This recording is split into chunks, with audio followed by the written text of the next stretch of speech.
Today, I'd like to tell you about our sponsor, Swan Private. Now, you know from listening to this show that our money is broken. Fortunately, we have Bitcoin, a better money that will help us build a brighter future. But if you don't have a Bitcoin strategy and a trusted partner to help you execute that strategy, then you're probably going to fall behind. Now, I've known the Swan Bitcoin team for years. The Bitcoiners at Swan are mission-driven and have deep expertise and respect in the Bitcoin space. In my opinion, this is the team you want on your side.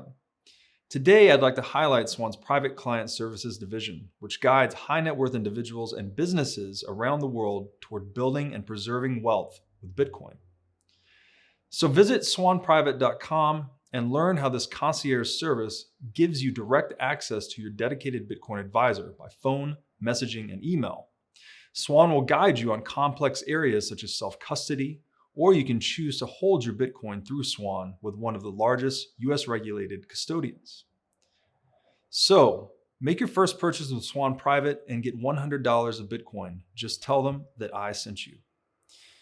You know, an opportunity like this to build and preserve legacy impacting wealth for your family and company will not likely be seen again in our lifetimes. Sign up at swanprivate.com today, mention Breed Love to your advisor, and get $100 in free Bitcoin when you make your first buy. Josh Jalinski, welcome to the What is Money Show. Great to be with you, Robert. So you and I met on a beach in Kauai. I think you were talking to my girlfriend, and I don't know how you guys struck up a conversation, but then you were there with your large family. And then we all became friends, and the rest, as they say, is history. Yeah, it's crazy. And it wasn't long before you and I started talking about some deeper topics, kind of philosophical topics, theological topics, and we've kept in touch since. You are better known as perhaps the Financial Quarterback. Maybe you could just tell the audience a little bit about your radio show, what you do. Yeah, in our radio show, we cover topics from Bitcoin to taxes to lowering risk to maximizing wealth. I own an SEC registered RIA, Wealth Quarterback. I've been doing that for, a number of years, 16 years or so. And we're based in Toms River, New Jersey, help people all around the world maximize their wealth. But we kind of connected on the Bitcoin theology, philosophy realm. Yes, exactly. Because we're frustrated philosophy students or something. Yeah. There's a number of ways to approach this, but thank you for the introduction for the audience. With that said, though, that's really not what we're talking about today. We're talking about the philosophy and theological aspects. I guess one way to approach this is it's something Jordan Peterson's been talking a lot about recently, that there is this human impetus to attach what he calls, I think, the religious impulse to things. So even if you take, say, Christianity out of the equation for a society, they end up attaching that same deification to something, right? Whether it's, I think you said earlier, like the religion of Fauci was a recent one. People start to worship, individuals or institutions like government itself. And things really seem to go awry when that happens. When you start confusing something that's transcendent for something that's manifest in the material world, it leads to really bad outcomes, historically at least.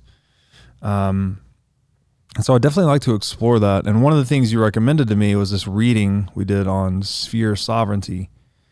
So maybe we could just open with that. Like, what is sphere sovereignty? How do we describe that? And what did...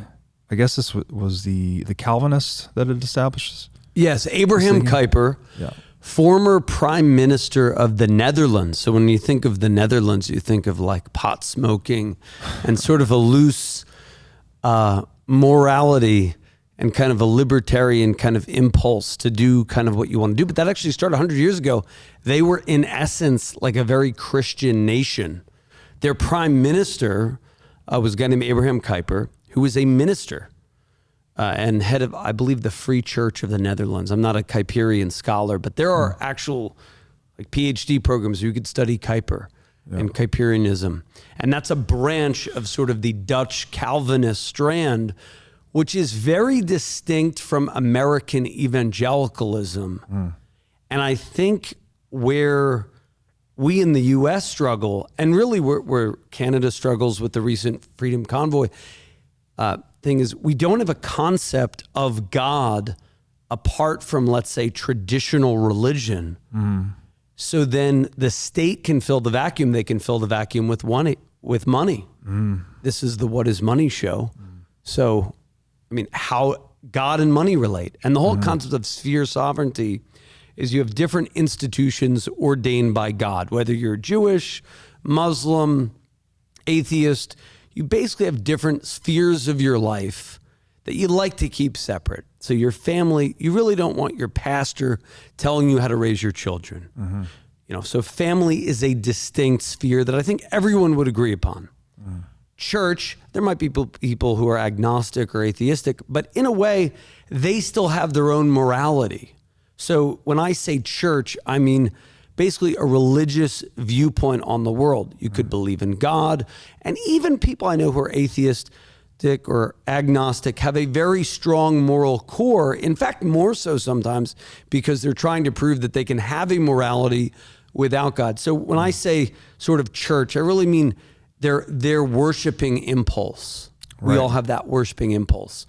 And then the third would be the state. Now, there are many other spheres, work, environment, and I would argue, and Kuyper would argue, that the transcendent, I mean, he would say Christ as the covenantal God, meaning not just a God like a deist God, but a God that is personal and real as manifest in a person, Christ.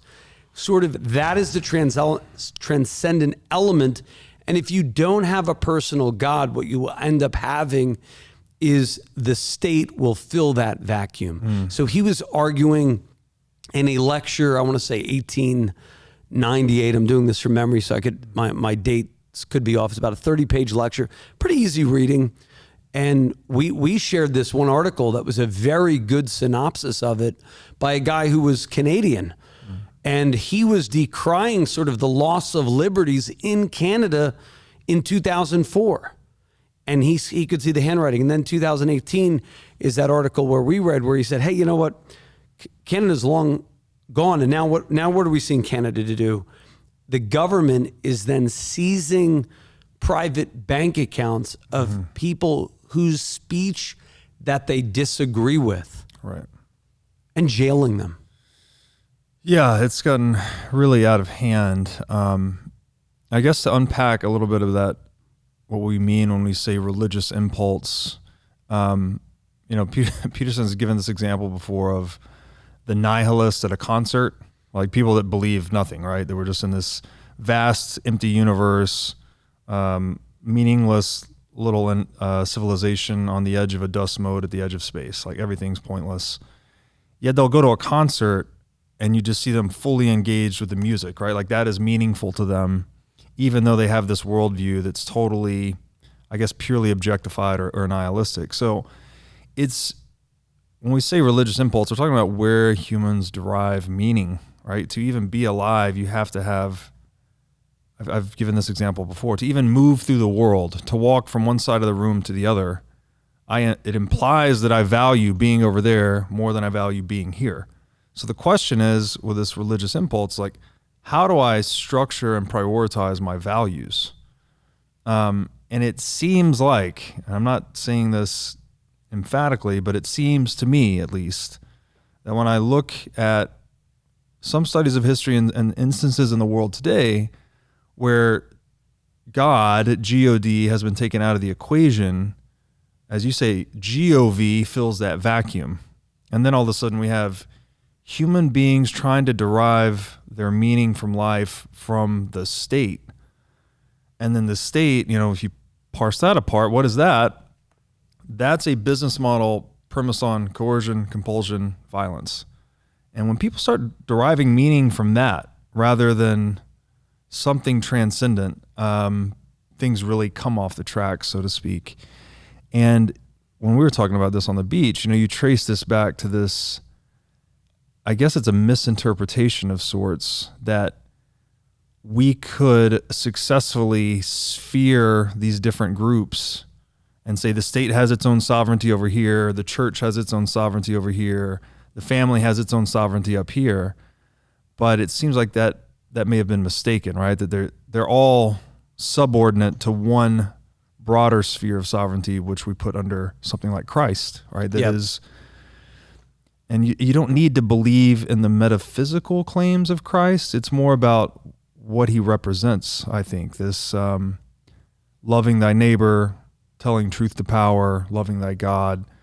And again, I could be, and for God here, again, this is such a trigger word for people.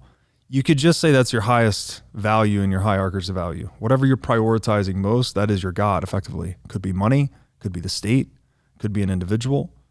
So that's just some framing, I guess, I wanted to put to this conversation. Yeah, no, there's a big misinterpretation on the whole concept of God.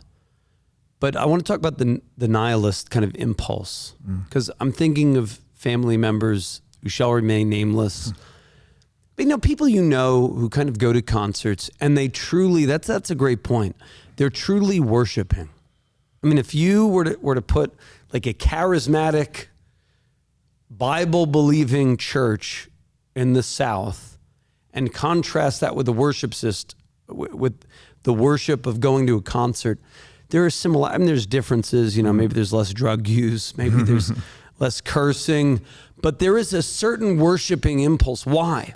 The nihilist, generally, when you talk to nihilists, it's not that they don't believe in God. They don't believe in someone's conception of God, or something very bad happened. They lost a brother, they lost a sister, they lost a parent, they lost a child, and they really can't cope with what they view as God kind of regurgitated to them by people who don't really think deeply about God and philosophy and these things. So they kind of reject sort of a traditional notion of God. But I would say they do worship then. Now they don't, I believe they're nihilistic because they don't believe in a personal God. They believe God's sort of like Aladdin or like the genie kind of doing whatever they want to do. But I would say that has profound implications on money, the cult of state, the misinterpretive scripture. And I would trace it, and I don't want to, mock anyone's, favorite preacher, but if you think about Billy Graham, he's changed more lives than you or I probably could ever. But his faith was a very kind of, Jesus is fire insurance. Religion is so you don't go to hell. And although that, that's valid according to my Christian beliefs, it's so much more than that. It's a view of state. It's a view of money. It's a view, even if you don't believe in heaven and hell, because there's profundities that you can't explain, the transcendent. And the Christ figure, if you will, is the merger of like deism and a personal God, that God is both immanent, near, kind of like the Eastern concept of God, and God is transcendent, sort of the Western concept of God.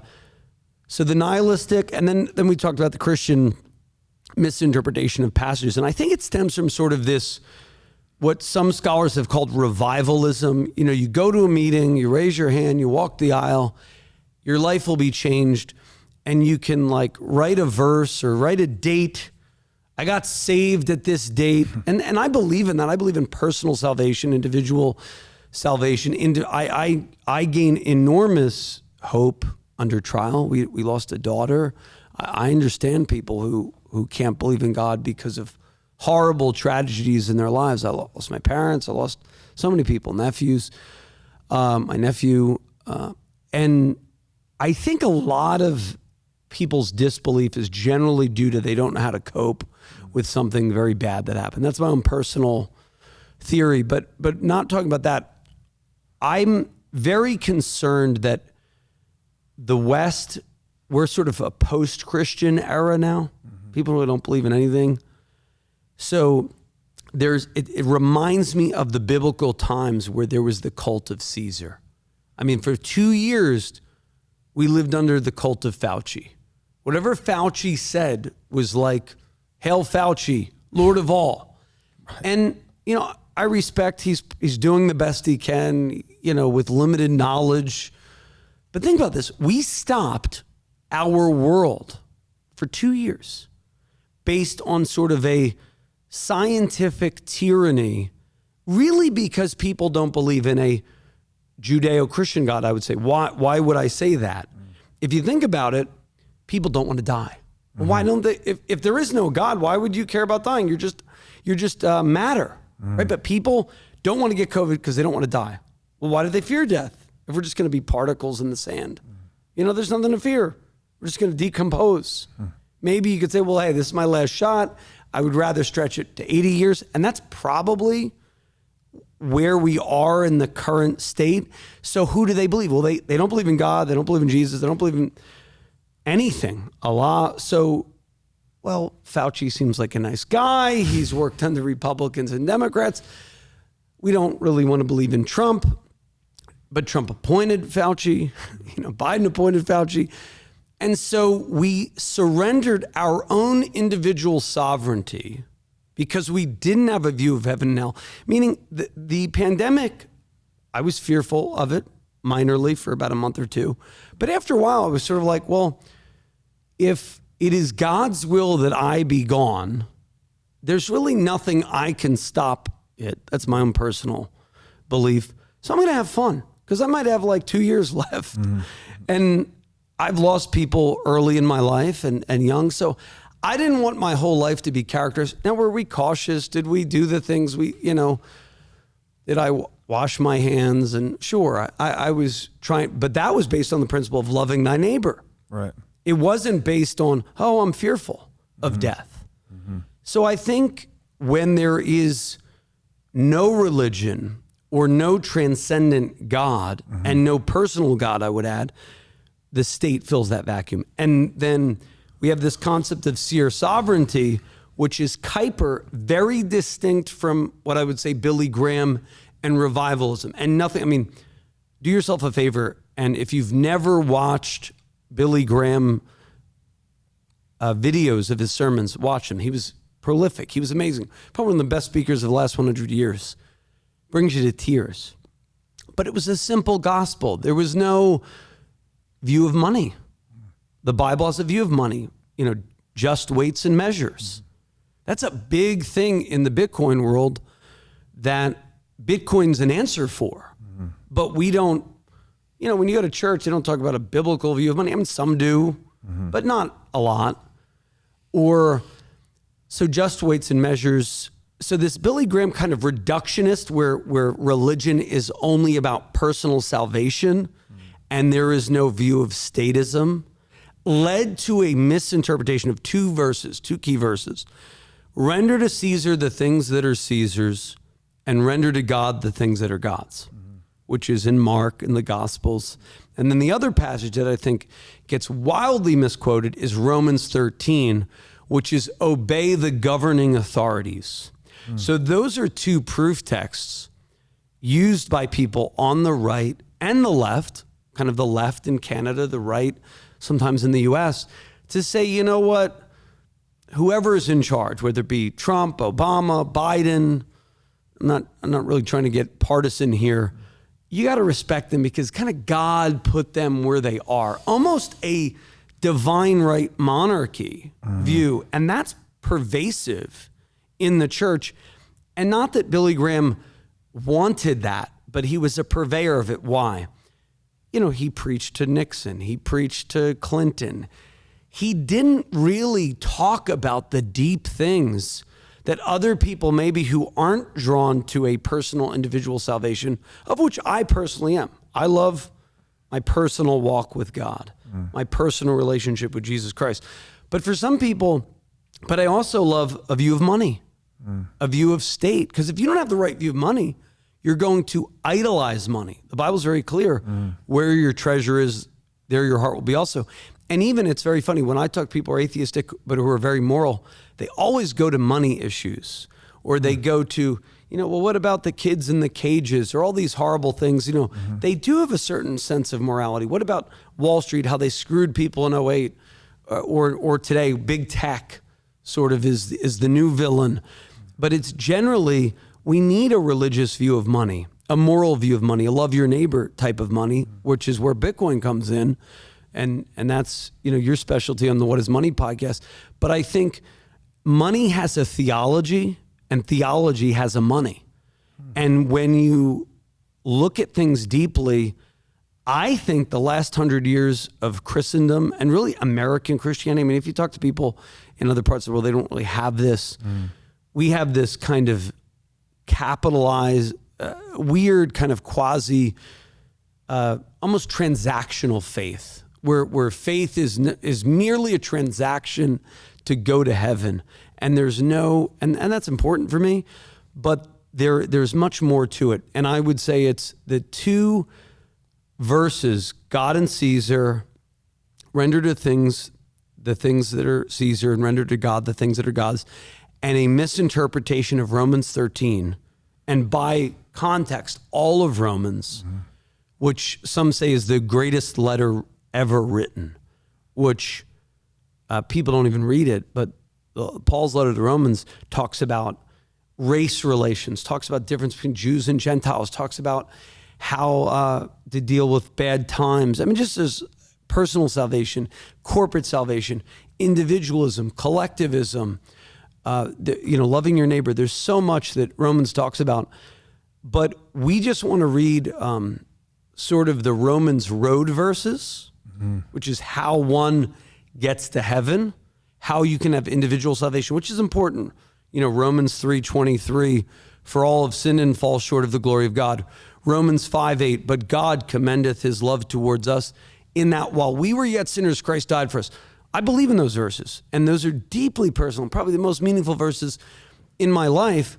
But then we have probably the greatest, kind of the climax of Romans is Romans 8:28, that God works all things together for good to those who love him.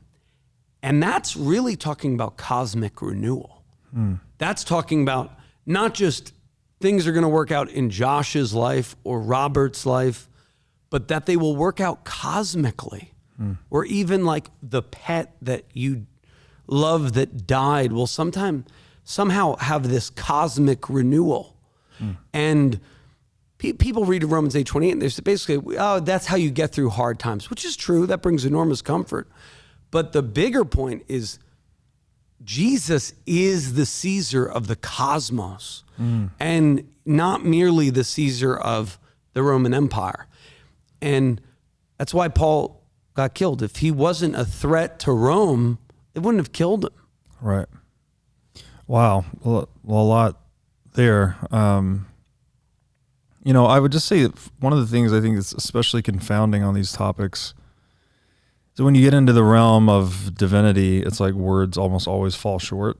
And there's God, right? Which is, we're using a word to represent something that is inherently beyond words, right? It's ineffable. And then there's separate from that, the idea of God. Carl Jung often makes this distinction. And I find that to be interesting. It's like, Terence McKenna had this old phrase that all language is a lie, right? So every word that we say, it's intended to convey some meaning of some kind, but it's never the thing itself, right? It's as the Taoists say, don't confuse the moon for the finger that's pointing at the moon, right? So the way I describe this is we're using useful fictions to try and point towards deeper truth. And there's something really spectacularly important in the Bible itself, right? It doesn't matter if you believe in God or not. It's the foundational text to Western civilization. Like if you live in Western civilization, if you own property, if you believe in, basically life, liberty, property, any basic morality that we take for granted in the West, it's based on a Judeo-Christian substructure. Like you can't argue with that. It is what it is. But there is this, and I guess I didn't know as much about Billy Graham, but it sounds like in his, I think you call it revivalism, he's tapping into this kind of like Pascal wager view of God, where it's like you should just believe in God because if you're right, great. And if you're wrong, then it doesn't matter. But if you don't believe in God and you're wrong, then you're going to have eternal damnation or whatever this thing is. But if you don't believe in God and you're right, then you're not any better off, basically. So, and on the cultish thing, the other thing that came to mind here was the cult of Greenspan. You know, when he was running the Federal Reserve, there was a long period of time where they called him the Oracle, and he could just basically do no wrong. And it just seems like there's a real danger there. Like if we don't understand and respect the limitation of all humans and understand that, you know, there's no final solution, there's no final leader, there's no final symbol, no final answer, that there's always this process of exchange and renewal and discovery that takes us forward, that we, you know, there's another way to say this, maybe there's the reality is constantly changing. All we can do is try to remap it, right, to chart our way. And it is that remapping process that is the way. There's not like there's some destination. It's an eternal journey kind of thing. And this is interesting too. There's the etymology actually of the word God. You know, languages are deeply interconnected, but you can trace a lot of them back to Proto-Indo-European. And I did this in a separate series, but if you trace the word God back, you get to the Proto-Indo-European root word gut, G-H-U-T. And the word has 4 meanings. One of the meanings is actually to barter or exchange.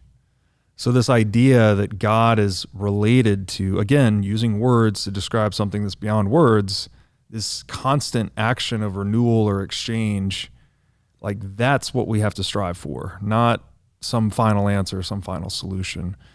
And I wonder how Christ fits into this, because...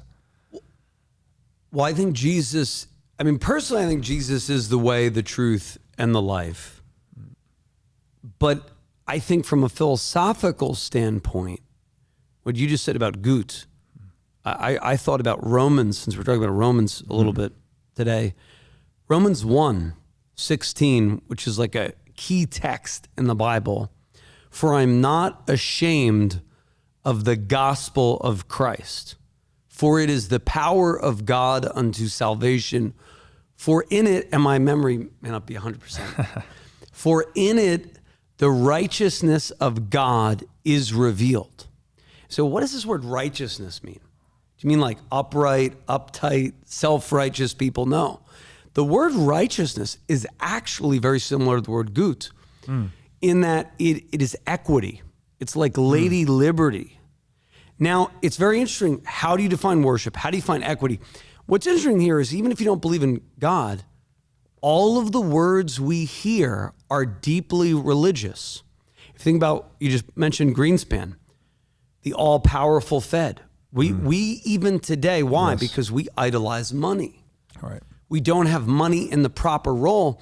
But I would say gut, and I know righteousness. I've studied righteousness a lot, and that verse is a subject. I mean, there are textbooks on what does the righteousness of God mean?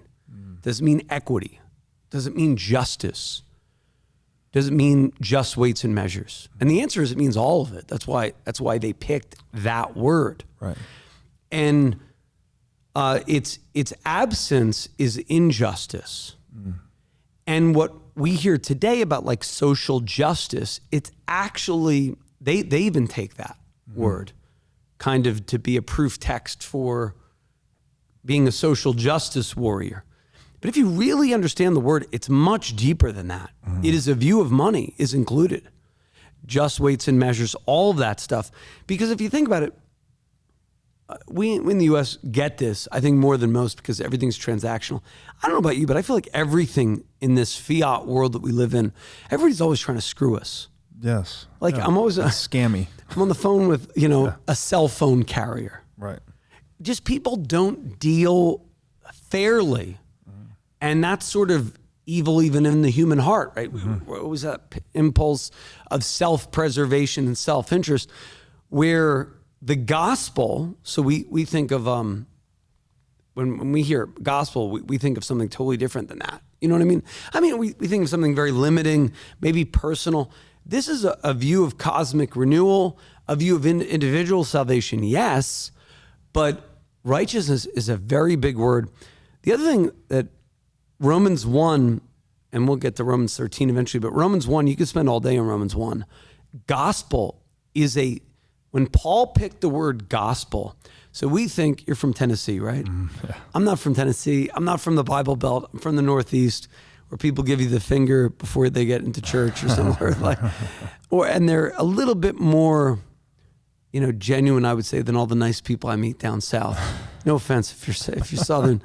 You know what I mean? There's this cultural Christianity in the South, or there was, maybe less so today, but the gospel. So when you hear gospel, you think of, the gospel preacher. That is not what that word meant to the first century hearer of that word. Gospel meant euangelion. I don't know if you've ever heard of this word, but euangelion is the Greek for gospel. And they borrowed it. Paul stole it from Caesar imperial cultic language. So when Caesar conquered your territory, say it was ancient Palestine or wherever, he would let you keep your God. But you had to bow or burn incense to the cult of Caesar, the cult of state. And by the time Paul was writing this, the cult of state kind of developed massively beyond Augustus. Nero was probably the emperor at the time, and he believed he was imbued with special powers from on high. And that sounds familiar. Every leader sort of appeals to that, to gain obedience from its citizens, but they took it to another level. And when they would go into a town and Caesar conquered, they would want peace. So the good news was that Caesar, he's not going to kill you. In fact, you get to keep your God, but that God, and this kind of goes back to seer sovereignty, gets to play along the same size of this as the state God. And that's where I think American evangelicalism and American Christianity as a whole, you can have Jesus and you can have money. You can have the Fed. You can have your business. So in a way, the sphere sovereignty of the last 100 years is not the Kuyperian sphere sovereignty where the transcendent, and I mean this even if you don't believe in the Christian God, your transcendent worldview, like Jordan Peterson is a big purveyor of that. Your view of the transcendent will govern whether you're a statist or not. Right. Yeah, no. The idea of your metaphysics influencing all the other aspects of your worldview, right? Because if you really think everything is, I guess, the nihilistic viewpoint, then you're going to behave that way, right? It's going to shine through in your behavior. I want to double click on something you said there, this idea of righteousness being related to the word equity. Yeah. Because for me, just looking at this through the lens of money, I think there's a serious problem with having a world run on fiat currency, which is a debt-based money, which in itself is oxymoronic in a way, right? Like money is that which satisfies debt. So to have a debt-based money is almost like a contradiction in terms, and it's anti-equity in a way, right? It actually, the incentives embedded in fiat currency cause you to take on more indebtedness, right? When your money loses value every year, you have an incentive to borrow and then let the debt burden be inflated away over time. And I think that's why the world's at 350%-ish global debt to GDP today, right? That's not a natural state of things. That's a fiat-induced state of affairs. What is that connection there, equity and righteousness? Because there's something, the other key point I think this would get us to is like the Ayn Rand point, that property, like the ability to own the fruits of your labor, is the foundation of civilization. And by the way, the only purpose of government is to preserve private property rights. That's the only purpose at all. And I would say that is equity. And that is equity. Justice. So what that's happens? Not how our modern view of equity. So how did we get from there, private property equity to debt-based money, and now we have, Klaus Schwab saying whatever, eating meat and owning property is evil? By people not believing in a God. And I would argue in a personal God. This is the outcome of sort of post-Enlightenment rationalism. So you have, Hume way back when, this, British skepticism. I mean, I'm being very, painting very broad strokes on the last, 300 years of philosophy. And you had Kant and you had all these people. And then you get to Nietzsche, and then you get to sort of now, postmodern. You think of like Foucault. And I think when you don't have a God, other things fill the vacuum. And the Judeo-Christian God, if you properly read Paul, okay, because people could misinterpret, it's not merely, so if you talk to an atheist or a nihilist, it's generally, well, I went to church when I was a kid, and, maybe it was so-and-so was a hypocrite. Well, who cares about so-and-so? I mean, we all have issues. But it's generally some common theme of someone's a hypocrite, or they don't know how to understand or account for evil in the world, or wrong injustices. Well, I don't think that has to do with God. I think it has to do with the world, and just we live in a fallen world where people have this urge to self-interest, and we're always going to be at war to some degree. But I'm deeply concerned with the misinterpretation of even the word equity. And I think a lot of this it's a hermeneutical problem. So you say, well, how do we get here? I think American Christianity said we want to have converts and not fully have deep believers in a worldview. So we kind of connected in Hawaii about our children and how we're raising them. And I mean, my kids read the Quran. They know about Islam. They know about Judaism. They know about everything. So we're not force feeding them anything. They know about logic and criticism. And, I think if you go today, people are being taught another dogmatism. So I think whenever you have something that sort of to borrow a biblical kind of theme, it's the cycle of Judges. The book of Judges, Israel was blessed. Then they fell into decadence, kind of where we are today. And then decadence led to, a cultural decadence led to slavery. We're very close to that here. Why? Because of a wrong view of money, because of not having sound money, because of not having just weights and measures, and we got off the gold standard and all that other stuff. And now the new standard, the only hope really is a Bitcoin standard, right? That's the only way we're going to be able to go forward. But we need a theology too, or else we'll just have some other vacuum, right? Like Justin Trudeau seizing Coinbase accounts of people who held Bitcoin where you couldn't even give. Now, it's a more, a bigger argument for multi-sig wallets and holding your private keys yourself. But I think money is intricately woven with theology and statism. And I think our God wasn't loving your neighbor, wasn't do unto others. It was, what can I get for myself? So we had this kind of, think about all the scandals you hear of in churches. I mean, they exist in non-church realms, but generally American Christianity put money up there with God. So then it didn't get as many converts. So the reason we're post-Christian today is people saw hypocrisy 20, 30 years ago, and they sort of wrote it off. Right. Yeah, no, it's a great point that many people have pushed the institution of Christianity or other religions away because of some direct experience with an individual, like that represented Christianity to them at a young age or something, right? So they saw corruption or malevolence or whatever in an individual, and then they think they map that onto the whole institution and say, oh no, this whole thing is corrupt and lost. But to your point,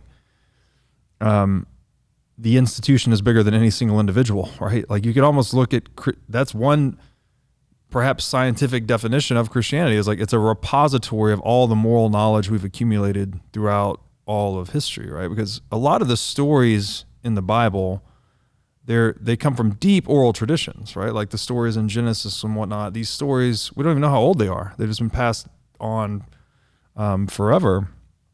And even the term, the Bible, I think it means something like library, right? So it's not written by any individual. It's written by a lot of individuals. It's been edited and re-edited, and it's chronicling almost like the moral development of human beings in a way. So to try and just wrap that whole thing up and throw it out and say, no, we don't need that anymore. Like it's pulling the rug out from under your feet. And well, it's a story of redemption, and we all need redemption. Right. Even in a cancel culture, I mean, what is... and that's where Christ probably comes into this, right? The story of redemption. A personal God wanting to redeem you from your sins, but not only that, but redeem the cosmos. But I think we all want redemption. Even if you don't believe in God, think about cancel culture, right? Will Smith slapped Chris Rock, and people wanted a cross. Right. They didn't really know. I don't even think they know who. Do we put Chris Rock on the cross for insulting Jada? Do we put Will on the cross for slapping Chris Rock? And so you have all kinds of weird distortions because we don't really have a personal God, but we kind of need some redemption to what happened. But everybody has their own. And so really now we're just in Rome, where we have this gladiator concept and we're throwing people to the lions or to, I mean, we are so much like Imperial Rome right now. It kind of troubles me. But. Yeah. So that decadence that you describe that leads to this state of affairs, is it a consequence of just material abundance, or is it a consequence of the way we've actually structured the socioeconomic systems that led to that material abundance? I think it's both. Generally, it seems that in times of material abundance, people forget whatever God brought them through to their journey.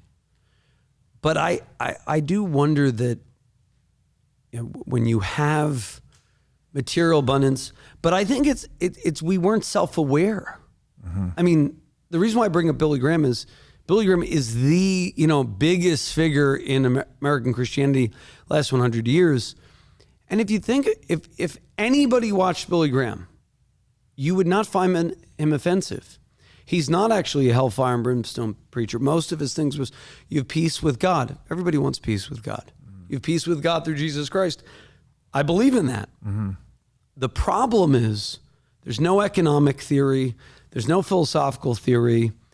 And on the dais that he had, he sort of allowed this sphere of sovereignty, not the Kuyperian sphere of sovereignty, but you see this now, like you can have Obama redefined the freedom of religion as the freedom of worship. You've heard that over and over again. Freedom of religion means you can believe things that are wrong, offensive, no matter what belief that is. Freedom of worship means you can have your own private faith, but you have to agree that you're not going to encroach upon the sovereignty of the state. So when you have state and church equal, which really state is now surpassed church. For sure. But there was a time where it didn't. The church allowed itself to be co-opted by kind of this neutrality. And no worldview is ever neutral. It's like whether your worldview is nihilistic, whether it's atheistic, your worldview determines everything. Absolutely. And it's to your point, it's exclusionary, right? To look at something means you're not looking at other things. So look at things in a certain way means you're not looking at it in other ways. So it cannot be neutral. And I think like my parents, who were sort of the Billy Graham generation, they didn't think, and maybe your parents as well, They didn't think deeply about this stuff. They were just trying to love God, love their neighbor, love their family, because they were sort of in a zenith of American good times. Yeah. Now we're going to need it. Now we're going to need a view of God. You talked about income inequality, but you didn't say it that way. But on the left, people are struggling with income inequality. On the right, people are struggling with income inequality, but they're calling it Make America Great Again. And people say, oh, there's a racist impulse there. But I think really it's a socioeconomic impulse. People are struggling. Their job, their money is so corrupted. The fiat system has just made their dollars worth less. And so they're going to Caesar saying, make us better. They're going to Greenspan, keep rates low. But what they don't realize is because our money is so screwed up, now milk costs $6 to $8 a gallon. And it's only going to get worse until we fix the money. Right. And Bitcoin does fix that.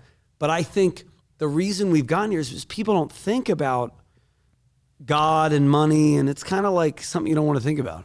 Yeah, so maybe this is, and I don't know a lot about Billy Graham, but this idea of peace with God, if we're just looking at God, again, the idea of God is this concept of exchange or constant renewal and change.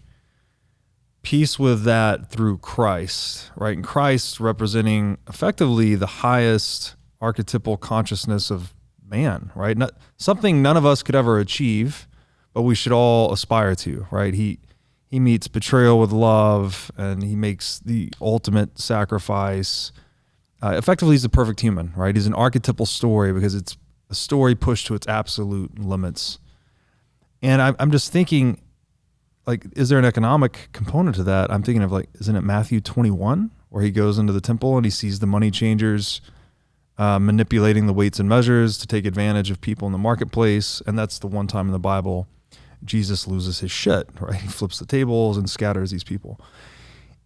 Is that not the type of energy we should have towards people corrupting our money and our socioeconomic systems if the consequences are so unbelievably disastrous for us and our children?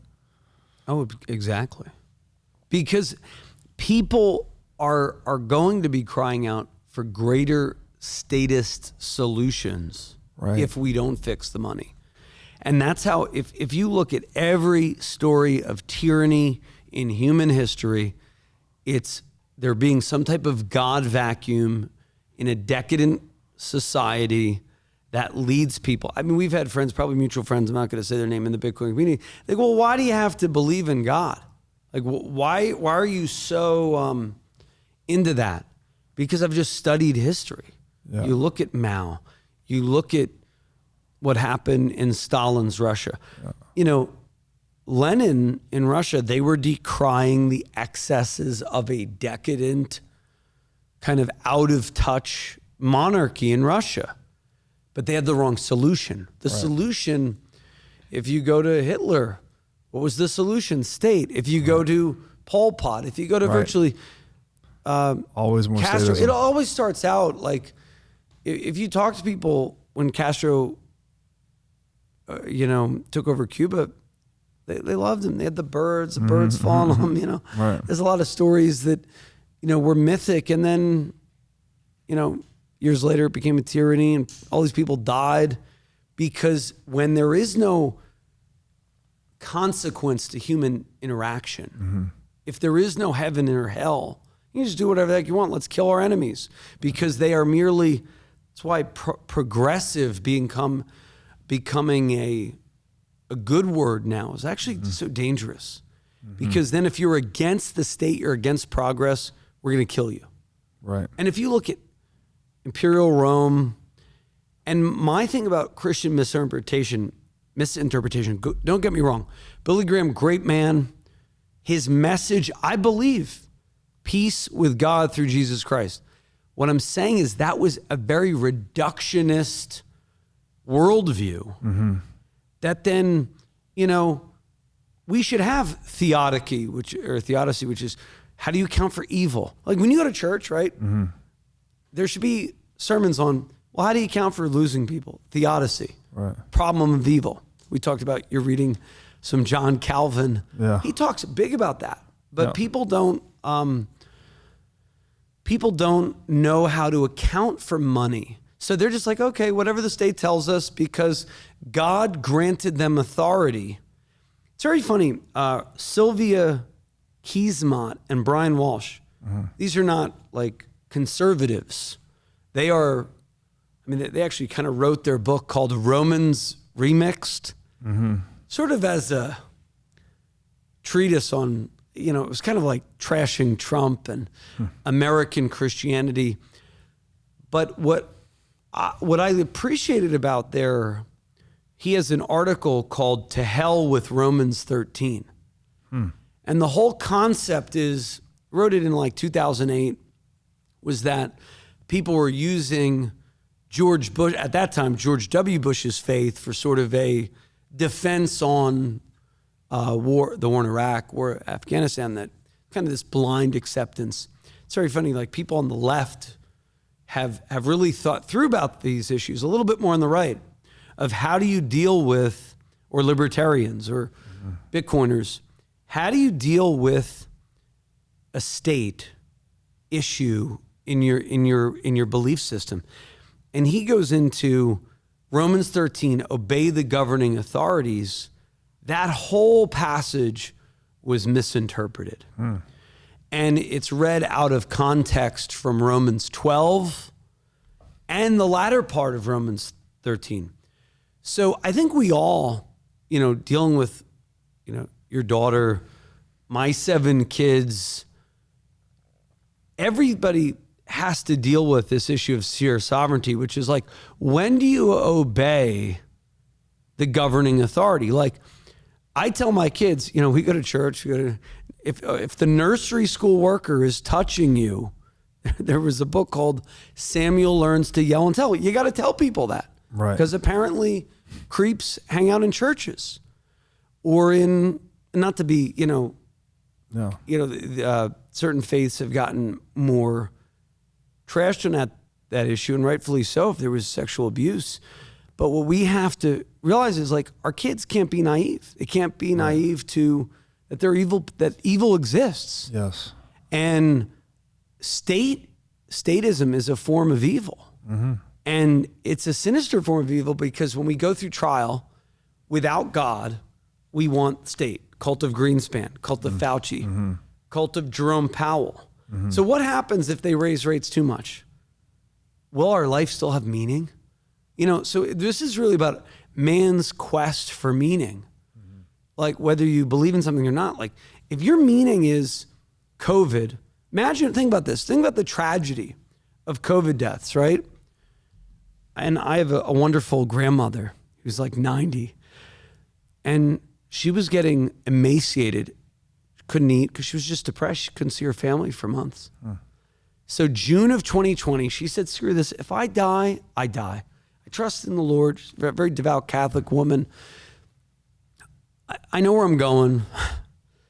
I'm just going to be with my kids and grandkids. And she's still living. But think about it as if you did everything that Fauci told you to do. You washed your hands, you wore the masks, you got your vax, you did all that. You did exactly what the state told you to do, and then you died in the midst of that. That happened.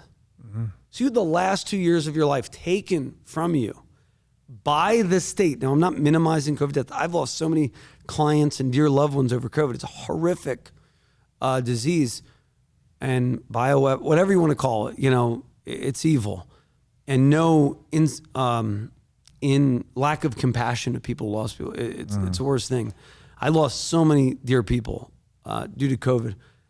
But some of them I lost, they had a great last 2 years.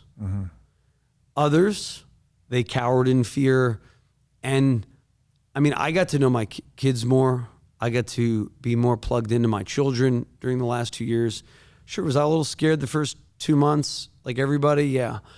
Because we didn't really know what it was. But then after a while, when we started seeing the state fill that vacuum, and medicine filled the role of God, just like Greenspan, money filled the role of God. Right.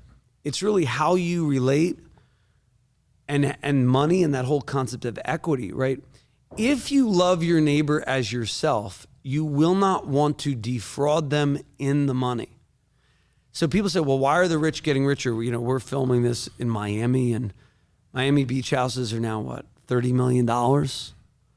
Well, they benefited, the rich benefited from low interest rates, easy money, Fed policy. Now, poor people can afford a home for the first time, but now they can't. So at first, low interest rates are a good sign until they're not, because we view our money cheaply. We don't even have a right view of money.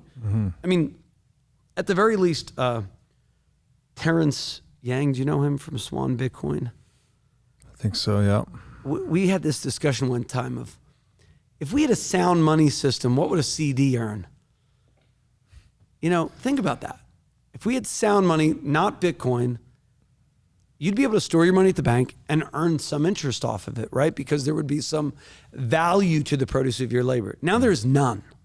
Literally, the produce of your labor is worthless because we've adopted a state theology that the Fed is all-knowing and all-powerful. Right.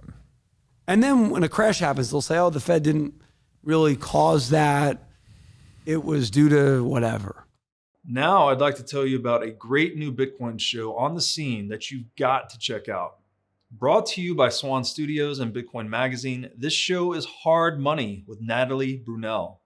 Natalie is an Emmy-nominated journalist bringing unparalleled experience to the Bitcoin media scene. And personally, Natalie is one of my favorite voices in the Bitcoin space. Each week on Hard Money, you'll get the top headlines of the week with analysis you won't find anywhere else. Hard-hitting interviews with amazing guests like myself and other top minds in the Bitcoin space. And the show will take you directly into the lives being changed by Bitcoin all over the world. Check out Hard Money at swan.com/hardmoney. Today, I want to tell you about our sponsor, Crowd Health. So, how does health insurance work? You send an egregious amount of money to an insurance company. They hold it in a pool of depreciating fiat currency. Then, when you have a large health event, you have to pay them even more via your deductible. And then you hope they will cover your bill. And in fact, 1 in 6 bills are denied by healthcare.gov plans. It's time to take control of your own healthcare bills. I'd like to introduce you to Crowd Health. It's a decentralization of healthcare using Bitcoin as an alternative to health insurance. Instead of sending fiat currency to a big corporation, you send that money to an account controlled by you, a portion of which is converted into Bitcoin. Then, if you have a big health event, you have a community of Bitcoiners that will use the money in their accounts to help you out. To get more details, go to joincrowdhealth.com/breedlove, where you can find the promo code for $99 a month for 6 months. I think there's a deep ignorance surrounding money. Obviously, that's what we're kind of doing on this show. Let's try to talk about it a little more and educate people. But I would say that central banking, the existence of it, is the reason the rich get richer and the poor get poorer. It's even the reason that's a saying that has stuck in our common vernacular over time, because we've always had this integration of money and state. The monopoly on violence always monopolizes money, right, to its own advantage. Like you said earlier about Bitcoiners asking, like, why do we need to believe and all of this stuff? And I kind of like sympathize with that angle, that it's so hard to try and interpret the Christian view through like kind of the scientific lens we've all inherited. Like it's very hard to see, you have to get meta with this. This also has to do with money, to see what is seeing, right? Because as you said earlier, your worldview shapes how you see the world clearly. So if you don't take off those glasses and examine them sometimes, you might not even understand what presuppositions you're bringing to the table, what assumptions you're bringing to every perception. And for me, like I grew up Christian in the South, veered a lot in my adult life, came back to it through actually Bitcoin and discovering the work of someone like Peterson. And one thing that I really liked about his angle, people ask him, Mr. Peterson, do you believe in God? His answer is typically something like, no, but I act as if I do.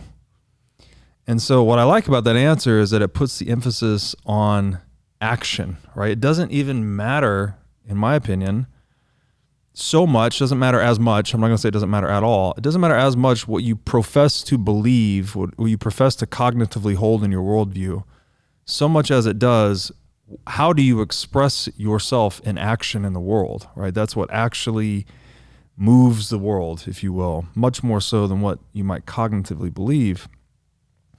And so I think we had it figured out with Western civilization, like life, liberty, property. That just pretty easy. It's just freedom, right? It's freedom in 3 different temporal dimensions.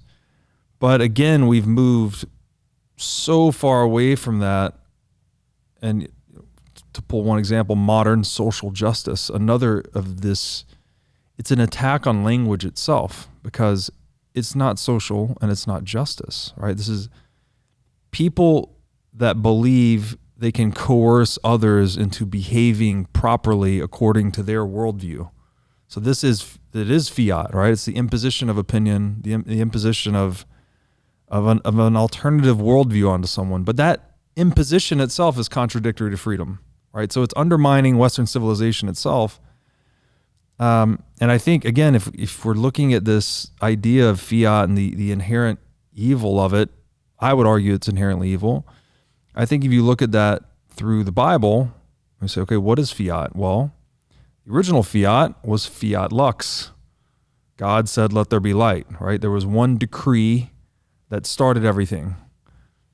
So all the human fiat we now have in the world, where it's like, do this because I said so or else, these are humans playing God effectively. And that always leads to disastrous outcomes. And okay, that's kind of like a theological interpretation of it, but you can look at it pragmatically in the scope of history and you're like, indeed it does lead to disastrous outcomes every single time. If people aren't engaging in action because they want to, like voluntarily, right, out of their own self-interest, or at least in consideration of their own self-interest, then it's not going to lead to a sustainable binding of our socioeconomic systems. They come apart. I mean, there's something so tightly related here, like with our the way we technologically implement our world and then the way we perceive it.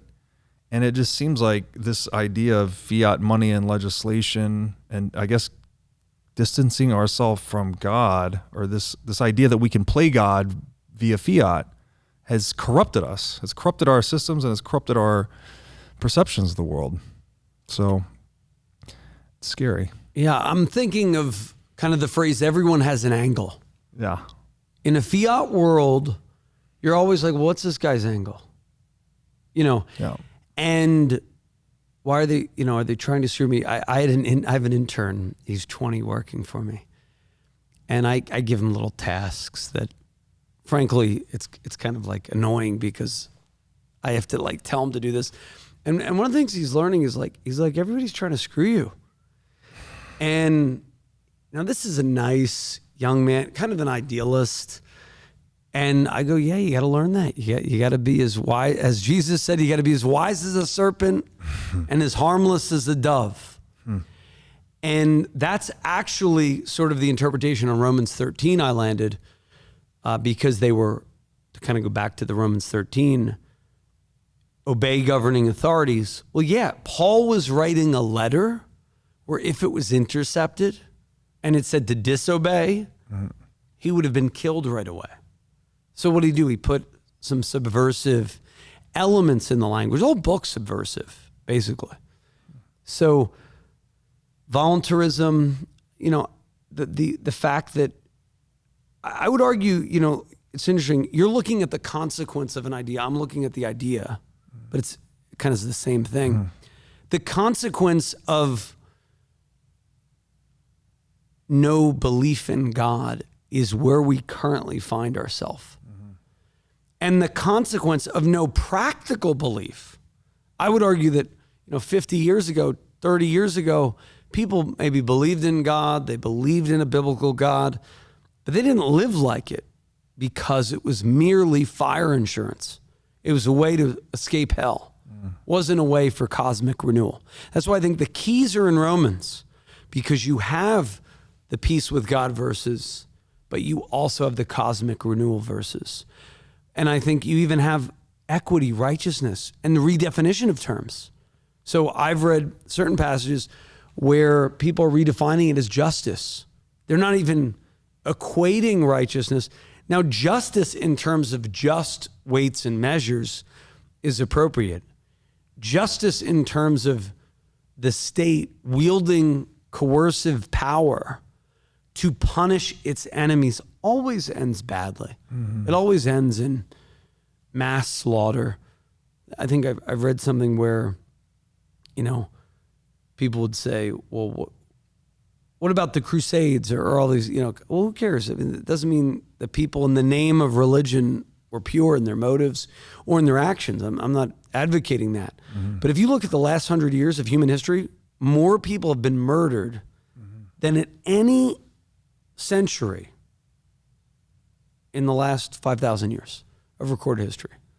In the name of atheism, if you look at Stalin, if you look at Hitler, if you look at, and atheism's wrong, actually, it's state religion. I would say it would be an imperial cult, and our imperial cult in the U.S. just happens to be kind of money, maybe money, sex, power is kind of that. That's sort of an unholy trinity, if you will, and a rightful trinity to kind of bring people back in a post-Christian era would be life, liberty, property, because we can all kind of agree on that. But we have to define liberty, because now people can't say certain things or else they're going to get canceled. Or no, freedom of speech. People forget this. Antonin Scalia, like in the 80s, he did that flag burning bill. I remember that they had the flag burning ruling, Supreme Court, and he was one of the biggest defenders of the right of freedom of speech, even if that speech was offensive and burning the flag, which, I find that kind of distasteful. I would never do that, but I would celebrate your right to do it. And we don't have I would say it's all worldview. I think it's ideas and praxis. I think your ideology, your theology will flow to your praxis. Do you believe in a distant God, deism? You're going to kind of live your life that way. You believe in atheism, you're going to kind of live your life that way. You believe in a personal God, you're going to believe that way. Interesting thing, just something you made me think about. The nature of covenants is foundation to Scripture. Circumcision was literally, in the Hebrew Scriptures, you were cutting a covenant. A berit is a covenant. And the verb is like to cut a covenant. So that was a promise that God would not forsake Israel in the book of Genesis or Bereshit in the Hebrew Scriptures. But then you kind of fast forward, Jesus was in a way a covenant keeping. He is, kind of the archetypal covenant keeper. He'd rather die and be resurrected to bring his fallen children back than let fallen creation languish without redemption. So it's everywhere, the whole nature of covenant. Bitcoin, why do I think Bitcoin is such an appeal? Since it's predominantly a Bitcoin themed show. Covenant, private key, public key, it's on the blockchain for all to see. So it's like a declaration, we're not screwing each other. This is a transaction, you can't renege your promise. I mean, think about how many times you fight with people over returns, or over this, or over that. In a Bitcoin world, you won't have that. People will have to be true to their word, true to their covenant. Covenant's a promise. It's all over Scripture, is that active covenant. And I would say that is where I would kind of push back a little bit on praxis, ideology. I think the kind of the motif of a covenant is better because there's something real, or Bitcoin in a way. There's a transaction that's put on the public for the public to see. It's private key, public key.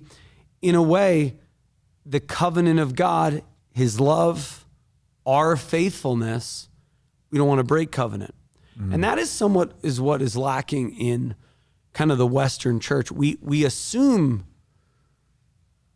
God loves us, not to be, God will be okay with us, but we can sort of live however we want.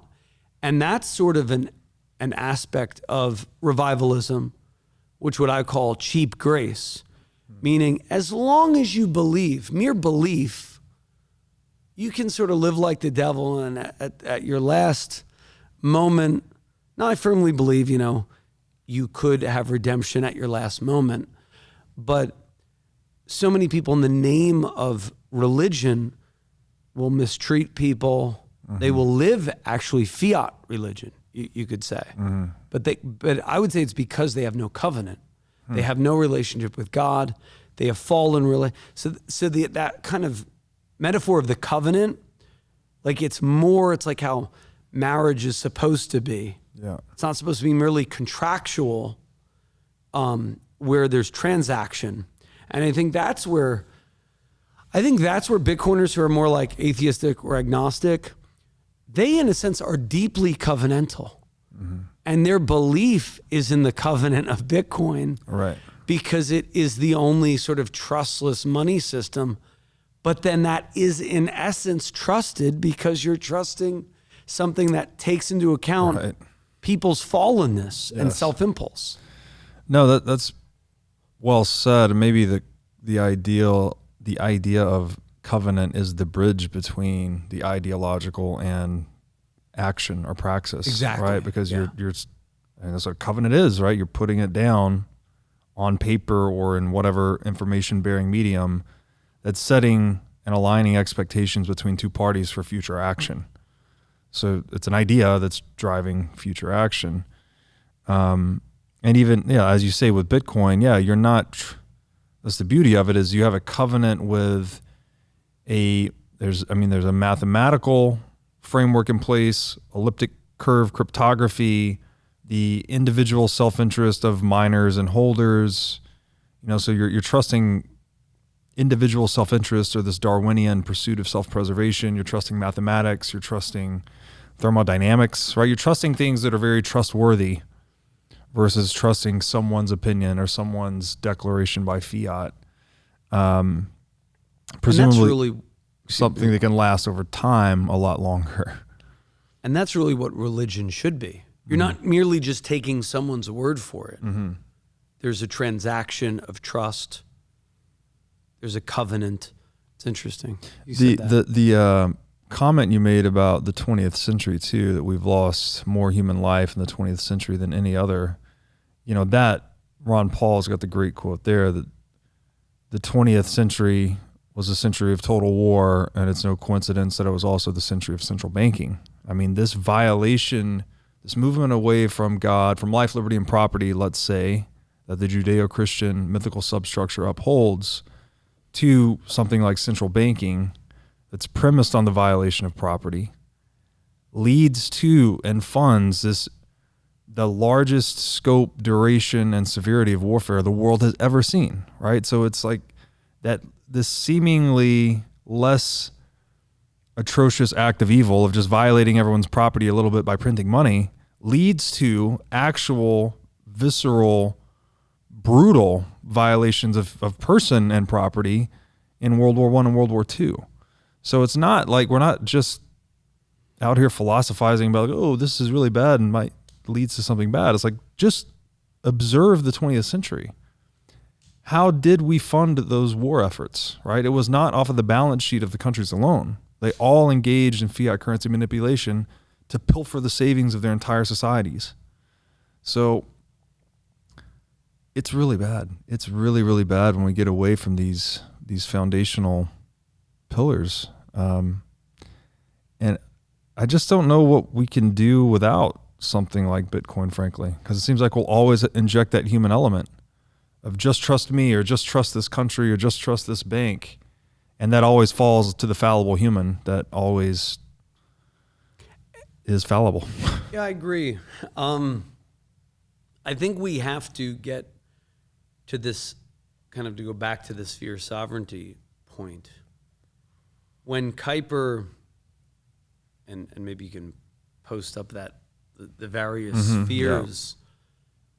When Kuyper talks about Christ being Lord of all, he was actually kind of reckoning, how does he, as a minister who was, kind of a prime minister of a country, how does he deal with people who have difference of opinion, different beliefs? Well, he believed God gave someone a free will to believe as they would. And so he was able to be charitable to other people. So the sphere sovereignty concept, like, we don't talk about that in society. And how do we grow? Well, we got to get a better money supply. We got to get a money system, Bitcoin. We've got to strengthen the family. Families are so weak. And I remember, I don't know if this quote is attributed to Karl Marx falsely or not, but they tried to have a Marxist revolution in the U.S., 100 years ago, and it failed. And somebody said, I don't know exactly whether it was Lenin, Stalin, one of them, one of the Marxists, said something like, we can't have sort of a communist revolution in America until we've weakened the church and the family, basically. And the last 100 years have been a slow chipping away at everything. So then who's going to define family? Well, the state will. Who will adjudicate divorces? Who will adjudicate who gets the kids? There are so many issues that a Judeo-Christian worldview accounts for, even though a concept of like alimony and child support are sort of based on a concept of not defrauding your neighbor if you terminate your relationship. You've raised X number of children with this person, this number, and we can talk about the inequities in that system, but that's for another day. But all of those stem, I think, the good in them stems from a Judeo-Christian worldview. The bad in them stems from, like, we don't know now, well, who gets who? What if you have, basically now the state really is defining health, defining wealth. And part of me is like, well, we're just like screwed as a country. But I think your show, my show, others in the Bitcoin community, I think it fixes it because we're asking questions that were never asked before. We're thinking a little more self-consciously. You have candidates like Ron Paul, who never would have existed, maybe 50 years ago. You talk about World War I, World War II. What about Korea? What about the Cold War? What about Persian Gulf crisis, Iraq War, Afghanistan? Yeah. How is that Christian? To just, print money? It's not. Well, because we had a cult of U.S. patriotism. And now we have sort of a cult of kind of a AOC kind of quasi-socialist cult that's not really believing anything, but they believe, you know what? The state is going to come and adjudicate the wrongs of society, which never ends well. Yeah, I would almost argue that you could say it's the cult of democracy, right? You ask 100 Americans, you're probably going to get 100 yeses that democracy is the best thing we've ever created as human beings. And there's a lot of text out there that is contrary to that, right? I'm thinking of Hoppe's book, Democracy, the God That Failed, right? It's another model of statism. There are certain trade-offs. It seems to be pretty good at preventing like an absolute authoritarian because you cycle people out every 4 to 8 years. But there's trade-offs to that, right? You end up getting a lot of people cutting private deals when they're in a position of power to kind of increase their own wealth. There's a great quote, every public election is an advanced auction on stolen goods. So when people get into office, they're cutting deals to get rich and then they're out and that's it, right? That's the whole scheme. Doesn't make democracy like the ultimate be all end all form of the state. Might be better in some ways, might be worse in some ways, but we have this cultish belief that it's just absolutely superior. We talked about that a little bit in Hawaii. Like, how do we fix this? Bitcoin fixes some, having conscious discussion of theology one's view of raising a family helps. Seeing statist principles, even in Disney, we were talking. There's a lot of interesting themes where, what are we letting our kids watch? What are we letting our kids listen to? What are we listening to? What are we injecting? Right. In our mind, just polluting us with really fiat. I mean, think about this. If subconsciously, I think the Fed, and probably you do, has some control on the world. Like that's, but why? But that's like a subconscious religious belief. We just have to evolve to where it becomes, audit the Fed and the Fed, they're not all powerful. I mean, we are seeing a subtle minority group of that. But I mean, even though I agree with that, I'm kind of worried if the Fed raises rates, the whole U.S. is going to have a depression. I mean, think about this. Could the U.S. stand 5% rates? Probably not. What's going to happen to the stock market, to the real estate market? Because everything is just pumped up. I think eventually they're going to have to do something but why are we giving them the authority?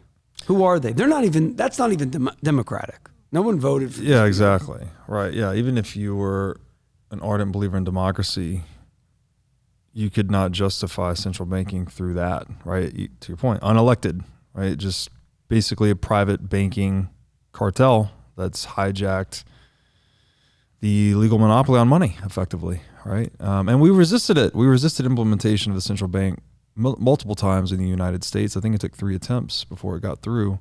And now we have Broadway plays that celebrate the author of such a system in the US. I mean, think about that. Like, oh, Hamilton, great show. No, I prefer Andrew Jackson, the guy that punched a central banker in the face. I mean, but we're taught one thing about Hamilton and one thing about Jackson. I don't even know if those things are true. Yeah, I'm not a Jacksonian scholar. Right. I mean, what I've read about Hamilton, and central banking isn't good. Yeah. And what I've read about Jackson punching, but I can't really speak to that historical issue. But we just have a myth, a U.S. myth. Jackson bad, Trail of Tears. Right. Get him off the $20 bill. Right. Hamilton good. He's in a play. He was ahead of his time. But maybe the one was far more evil. Maybe this whole idea of, and I don't know if we'll ever get past this as a species, but deifying individuals at all, right? Like that's, if you're taking that religious impulse and then you're basically attaching it to individuals, right? At that point, they're saying Hamilton bad, Jackson good. Yeah, we're whoever. looking for a savior, a personal, covenantal. We want some aspect of God in flesh. That's right where we get the word incarnation, God in flesh. Yeah. So Christmas time, the incarnation.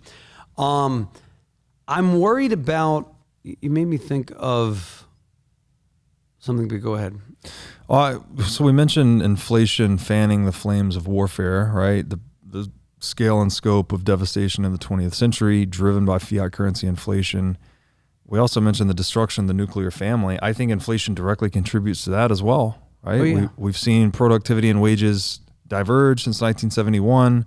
It now, a family used to be able to get by on a single income earner. Now you need 2 full-time income earners. So that means the kids are in daycare full-time.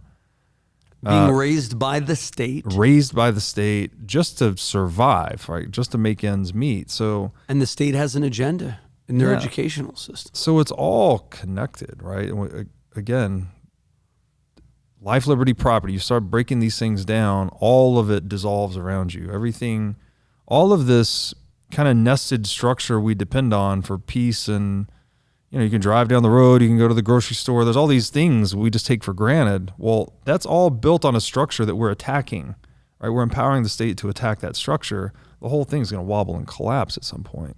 And it seems like we're damn near close to that. It's a house of cards. Now, I'm a little bit worried about people like us. We're libertarian, anarcho-capitalist types. maybe a little more conservative than you are on that, but more traditional. But I'm really worried. I guess my big thesis here would be the state is filling the vacuum now. Mm-hmm. Like I remember like 10, 15 years ago, 20 years ago, I wanted the whole system to collapse because then I would think a new system would rise and we would have voluntarism and societies would be able to merge. But that's not what happened. It's not what happened in COVID. The state just got bigger. Yeah. You would have thought, right? Just think about COVID, right?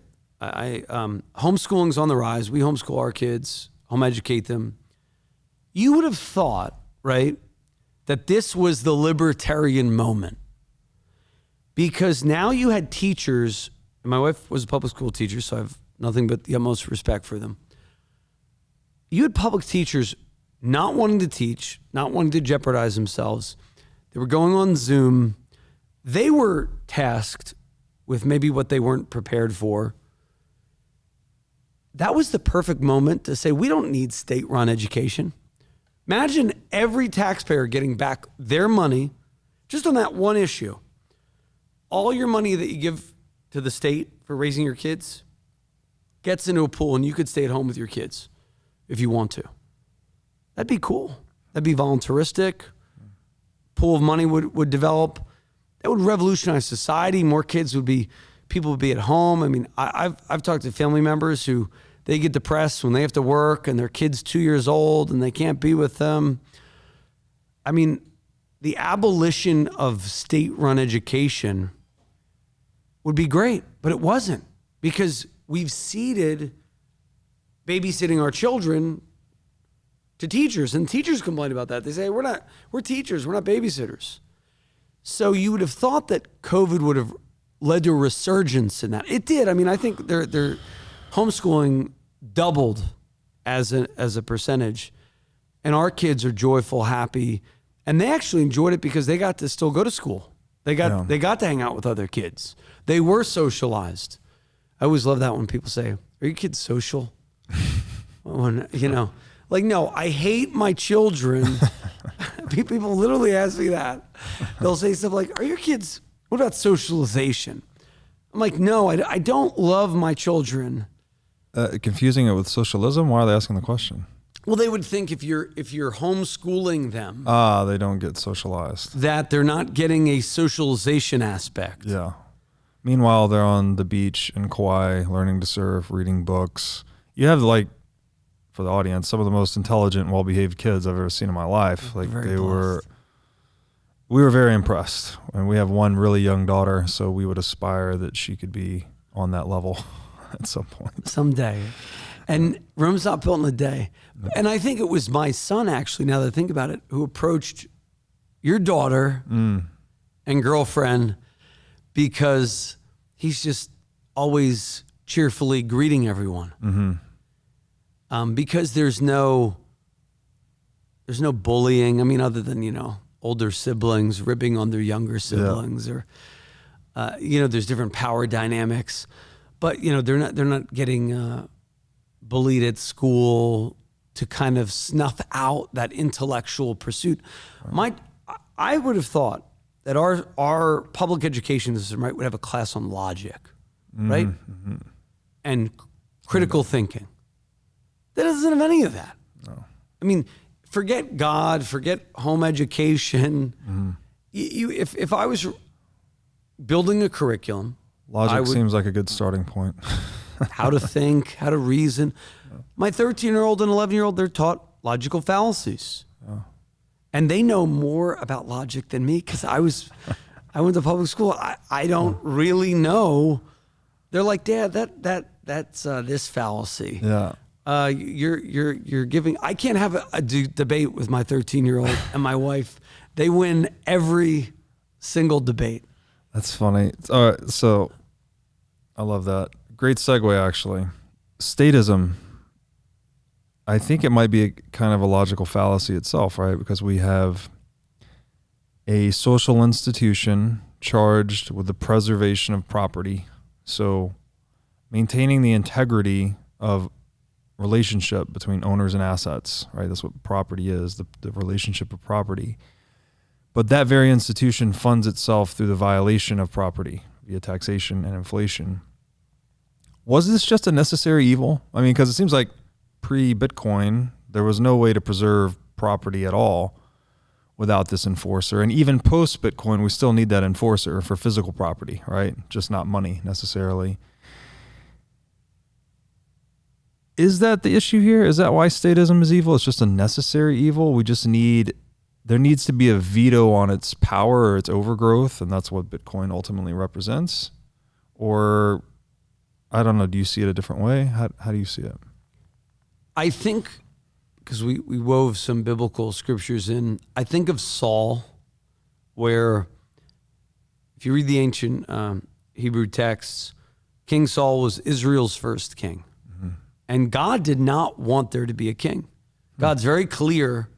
He wanted individuals to be sovereign under moral code, 10 Commandments. He didn't want any state run power at all. And he warned them. Mm-hmm.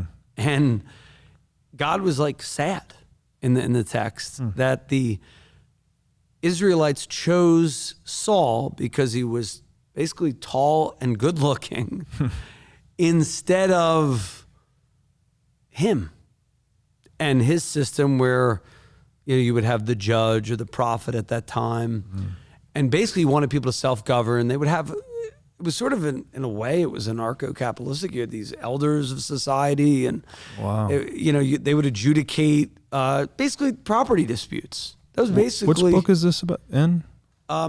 If you read the Torah, first 5 books of Moses, when Moses calls the elders, he called various sub-leaders to basically adjudicate property property issues and disputes.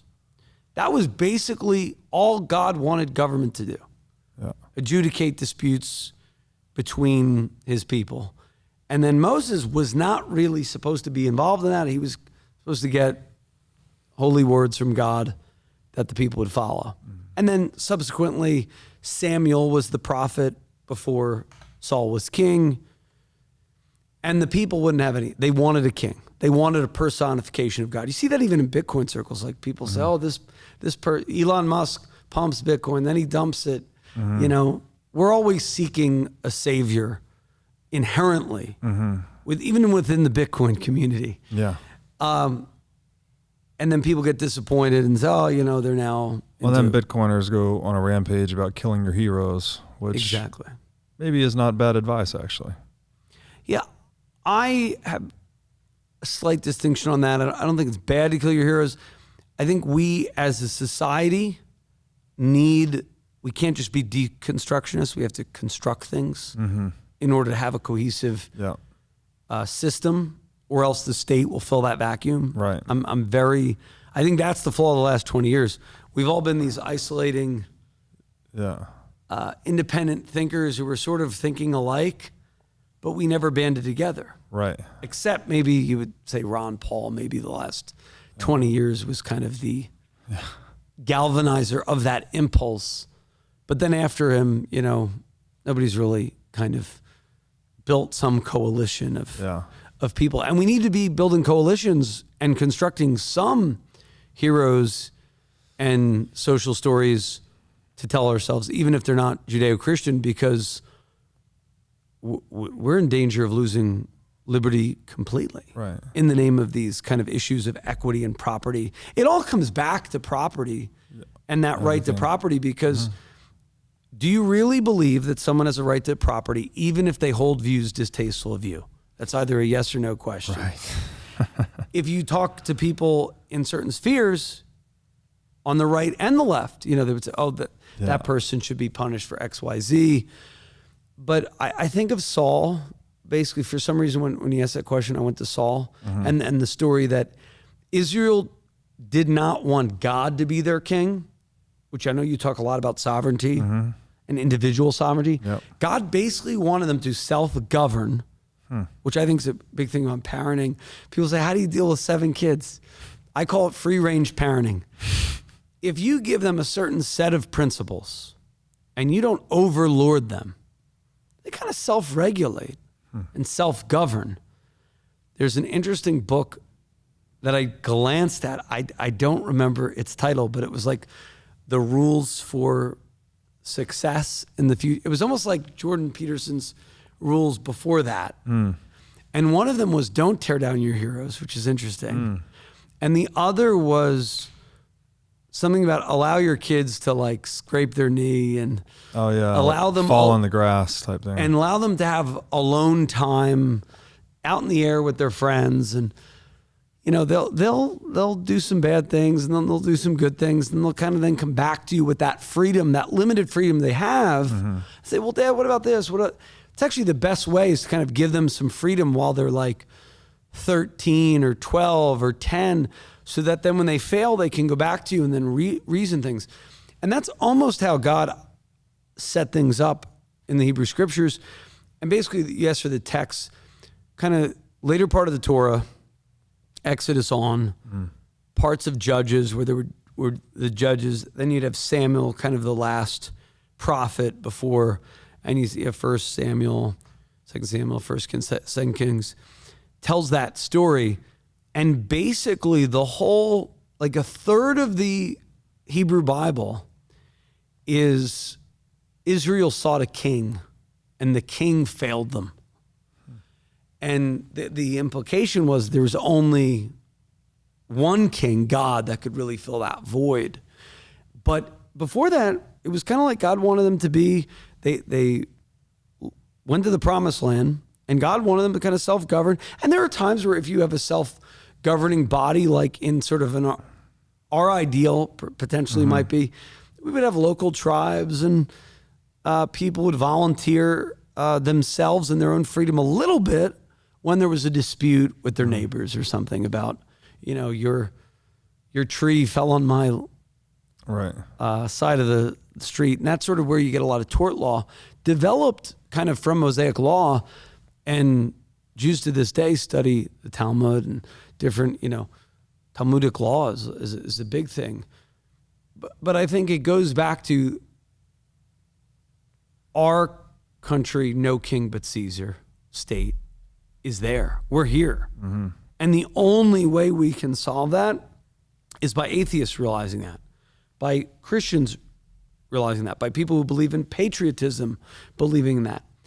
Because the patriotic cult, right, kind of the, whatever you might call it, has now been replaced by a big tech, pharmacological, medical cult. Right. And then we may be replaced by a different cult. You know, you got to realize the French Revolution led to an era of tyranny all across. You know, Napoleonic era was because the French Revolution did not have the right view of equity. Really, they read Romans wrong, and how you read Romans and how you understand righteousness. So is righteousness equity, to go back to that, or is righteousness justice? And how do we define equity? Is equity me stripping you of your property rights? I think Bitcoin fixes it. I think your view of, you know, liberty, we're not even taught liberty, life, and property. We're taught liberty, life, and pursuit of happiness. Yeah, right. It's which is nebulous. Very difficult, nebulous for sure, and difficult, if not impossible, to pursue happiness if you cannot preserve the fruits of your own labor and property. What does that even mean? You can't accumulate value for yourself or your family if you don't have property. So it's nebulous and dangerous, I think, to pursue that. We don't know how to get out. Like everyone here, we're in this like enlightenment mode of like skepticism, belief. Does that make sense? You were saying something that I wanted to riff on, but I couldn't remember it. Well, it's something that I call it like the materialist worldview. Yeah. Where like I came up on, you know, whatever you think the world is made of atoms and the billiard balls and Newtonian clockwork universe. Like we have this whole preconception we get in traditional education, but there's a whole nother side to this. It's non-materialist, like the realm of relevance and value. And so books like the Bible, books like Human Action by Mises, like it's not like things aren't, it's not about the material thing. It's about its relevance to our course of action. You got me thinking about the Enlightenment. And we are a product of the Enlightenment, even if we don't realize it. Yeah. So think of Dark Ages, Roman Catholic Church kind of dictated what kings would do and other things like that. So we are a product of the Enlightenment. Even post-modernity is post-modern. And you talk about materialism, now kind of we're this materialistic bent. If you go back, Kant, Hume, the British skeptics, you go to skepticism sort of in faith has led us to where we are now, to where now the only faith we have is sort of the faith in matter and materialism. Right. And I know you have some thoughts on that you'd like to share, so I want you to share them. But it just got me thinking about transcendence. Like, a materialistic worldview does not account for mystery, does not account for the birth of your child. It does not account for the love of, the love of your life and that mystery. It does not account for the agony of death. And even like you lose a pet, where do they go? What's their soul? Nothing. Like, why do you care so much if the matter is gone? Other than obviously you're missing them, but there's something etched in the human heart that we have eternity etched in our hearts that is transcendent. Yeah, it's we inherit this worldview effectively. A lot of it's post-enlightenment, as you're describing. And a lot of this would be foundational to the nihilism we were discussing at the beginning of this conversation. Like, if everything is just mechanical clockwork universe and we're just some kind of, emergent property of the universe and like nothing matters, basically. But there is that distinction, right? There is sort of like matter, inorganic reality happening around us, but we actually, in our day-to-day actions, we're much more concerned with what matters relative than matter itself, and that is, significance relative. Significance. Things like market value, right? Like, why do people pay $60 million for a Leonardo da Vinci painting? Like, it's just some atoms of paint on a canvas. Like, what makes it so?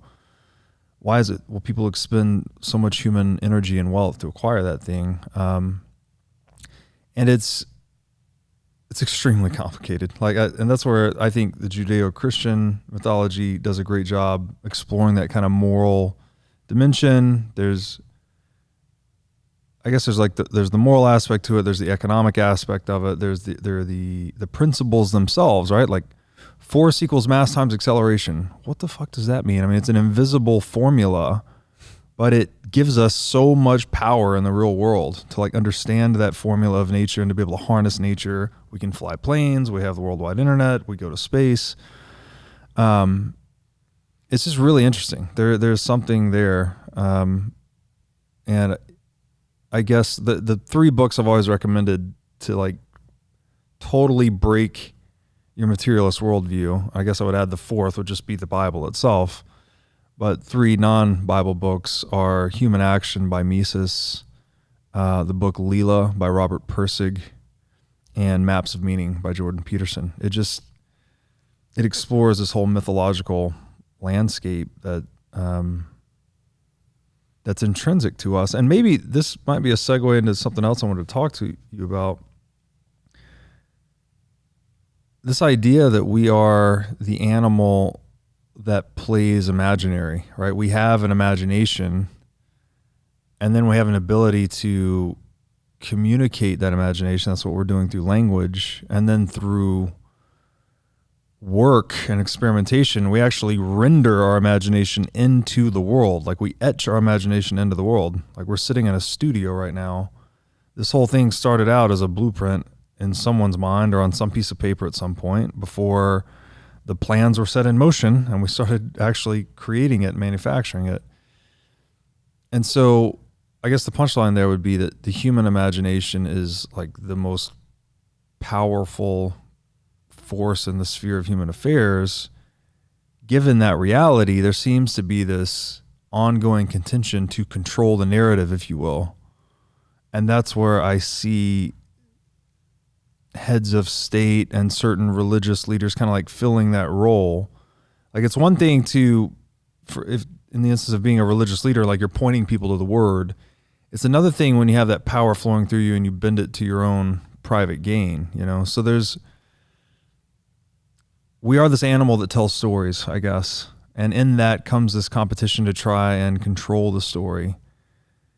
And from that competitive process, the most truthful, useful fictions emerge. They're the most useful.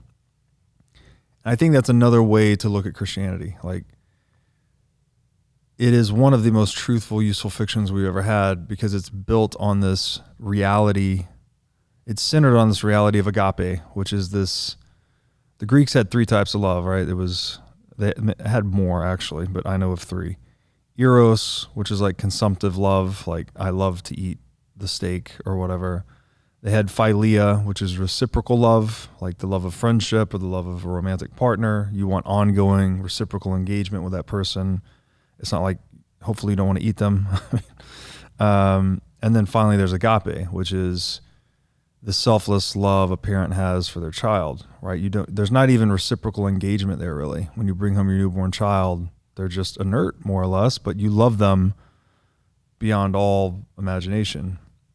And it seems like the Bible, a big theme in the Bible is that theme of agape. So you could, and I'm kind of speculating or theorizing here, but it just seems like, okay, so maybe that's another way to look at Christianity is like we have a useful fiction chronicling our moral development centered on the reality of agape. And what I mean by the reality of agape is that there's no living human adult that did not benefit from agape, right? Someone at some point was selfless enough to get them through their infancy such that they could become an adult. Like we all are alive today because of someone else's agape that they gave to us. And that seems to be like a real deep theme in Christianity. That's also where we get the covenant theme throughout the Hebrew Bible, the Tanakh, the Torah. If you read that word covenant, cut a covenant, that love, Hebrew, it's chesed, which is where we get the word. If you ever read in the Bible, loving kindness, it's steadfast, loyal love. It's actually even it's the closest thing. Agape is the Greek version of Hesed, which is basically love until the death. So for you to have, like, that is true religion. Yeah, like I guess we were saying, even if I don't believe it's a fiction, I don't believe it's myth, but from the concept of myths we tell ourselves and kind of stories collectively, I think anybody would want a religion that you see someone of superior strength and they don't act Darwinian, they act selflessly. And I think that's where actually we talked about people kind of throwing off the faith of their youth or maybe not believing. It's generally always related to someone was a jerk, you know, or somebody did something that was not agape. I mean, we all do. I mean, that's the, I like how you said most truthful or most true to reality. Like you need a worldview that accounts for agape, right? We all want that. We want Will Smith to get redemption for the slap, but also to have some punishment or something like that. I don't even know what I want, nor did I really care. I didn't watch the Oscars. I heard about it afterwards. But as a society, why do people care so much? There was a man standing up for his woman. You know, there was a beautiful couple. You know, there was a lot of themes that are in the scriptures: beauty, truth, love, a couple trying to work through all the stuff that they've been through. So people are like, well, you know, why'd you pick on that guy? Then when he stood up, then, he was abusing his power and privilege, you know.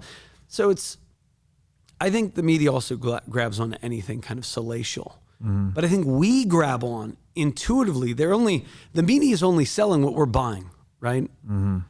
And I think you said read the Bible. That's a good point. A lot of people don't read the Bible. They read about the Bible, or they read the King James Version, which is a beautiful piece of literature. But maybe you don't like the these and the thous, so read the NIV or the New King James or the NET Bible. Just read it. Like, just enjoy it. Like, as a personal relationship, you know, it is one of the texts that our civilization is based on. Even if you have somebody who is not believing, because I have all these atheistic friends and they always go, well, why do you talk about that? I don't need that. See, I'm moral. And yeah, but their morality is defined by, they still do the things their mother did without the belief. But then if you say, oh, well, what did your mother believe? Oh, she was a very devout Catholic woman. She was a devout, whatever. But I found that interesting. We do, it is the most true because it's the most real. And to bring it back to Romans, because I thought about this, what was the cult of the empire? So Romans 13, where we have that obey governing authorities text, it ends with, I'll pull it up while you talk, but it's something like live agape. Like love one another. But that was different from the cult of the empire. The cult of the empire was you have to sort of bow the knee to Caesar. You have power, privilege, honor, kind of like where we are, maybe a little bit more formal. But it was money, sex, power, you know, Caligula, same thing like it is today. And state ruled over. So the imperial cult was non-agape. So we asked, I guess, well, what do we do to change where we're at? Live agape in be selfless. Right. I had this one woman one time, I wish I got her name or number. I was having a bad day and I really didn't need the money, but she like bought something for me, you know, like the random acts of kindness. And I was going out to say, thank you. And she was like getting in a fight with her boyfriend or husband or something. But I was going to say, thank you. And it's doing random acts of kindness. It's doing agape. It's helping someone who you really will gain nothing in return from. And that was distinct from the cult of the empire. And when the empires are in conflict, because they will be in conflict. We saw them in conflict with the Canadian truckers. And for all of the, you know, we were like, yay, go truckers. Like, what happened in Canada? You know? And I would argue it's because they don't have a deep, rich public theology. They don't have a view of God and scripture and text. So all they did was march in Ottawa. Now the state flexed its muscles. They all went home. Except one guy, what is his name? Artur Pawlowski. Have you heard about that guy? He's a pastor. This is how scary this is. Because Canadians are nicer than Americans. They wouldn't do this. You ever meet people from Canada? They're always generally nice people. Premier Kenny of Alberta jailed a pastor for over 54 days, Artur Pawlowski, for merely being like a speaker and kind of a preacher in favor of the convoys. They said he was organizing it, inciting hate speech, inciting, you know, craziness. So I think this is deeply practical because Canada has been sort of post-Christian years before we were. And they have a deep history of sort of being neutral. And I would argue no worldview is either statism rules or some type of Judeo-Christian ethic, even if it's not belief rules. Because Judeo-Christian ethic means if you're a Buddhist, if you're a Muslim, we should treat them with love, respect, kindness, allow them to disagree. Most of these other, I mean, the cancel culture of Hollywood, for example, they don't have that. You commit a sin, we don't really know what they are at the time, but, you know, Will Smith banished from the Oscars forever. Good actor, will never win an Oscar again. Now, maybe it was an act. Maybe it was something to gin up publicity because nobody's watching the Oscars anymore. I sort of think that. But if it isn't an act, it tells us a lot about humans. And also what you brought up, I don't know if you want to look this up. There's a definition by Kenneth Burke. Have you ever heard of Kenneth Burke? I don't think so. He is he's like a Marxist thinker actually in the early 1920s. But he had the greatest definition of man I ever heard besides the Bible. Because in the Bible, the definition of man is that we are slightly less than God. We are God with a lowercase g. We have dominion, glory, honor, but then we're tarnished. We also have this selfishness and self-interest. So a proper view of man is that we have the kind of the ring of power that we have to fight, like that impulse to be self-seeking. What Burke said, this is interesting, he had a theory of man, and I'll just read it because it reminded me of something you were saying. Man is the symbol using or like myth making, symbol making, symbol misusing. So they will misuse myths. Animal, inventor of the negative or moralized by the negative. Meaning, if you think about it, when your kids are born, the first word is no. They are defining life by what they are not. Separated from his own natural condition by instruments of his or her own making, goaded by the spirit of hierarchy. We talked about that. Or moved by a sense of order. So this guy had no religious belief. It was just interesting. I thought it was a great definition of man. Yeah, that's a good one. And rotten with perfection.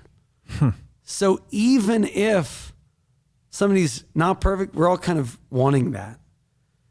So very interesting. No, that's super interesting definition. Yeah, it's all really confusing to me, honestly, because it's like we have to, and when I say fiction, you're on to me, right? Like I mean symbol making, right? So even I referenced that McKenna quote earlier where he says all language is a lie, right? Like we're just trying to create maps of the territory. Maps of meaning upon a reality that nobody really understands. Exactly. It's complex beyond imagination or comprehensibility, like beyond. But we're trying to chart our way through it, right? And we're using tools. We're trying to account for mystery. Yes. In other words, yeah. Yeah, and one of the most important tools we use is language, and with language we construct imagined orders and mythologies. And it just seems to me like the success of Christianity, and I'm not trying to say the metaphysics are not true, I'm just saying if you just look at it to this extent, you could say the success of Christianity is that it is centered on the truth of agape, something like that. And it is also decentered when people are self-seeking in their money, embracing fiat, embracing all fiat way. So much of what you're saying. I get concerned though. I get concerned here when we say be selfless, don't be self-seeking. That's antithetical to the spirit of capitalism, right?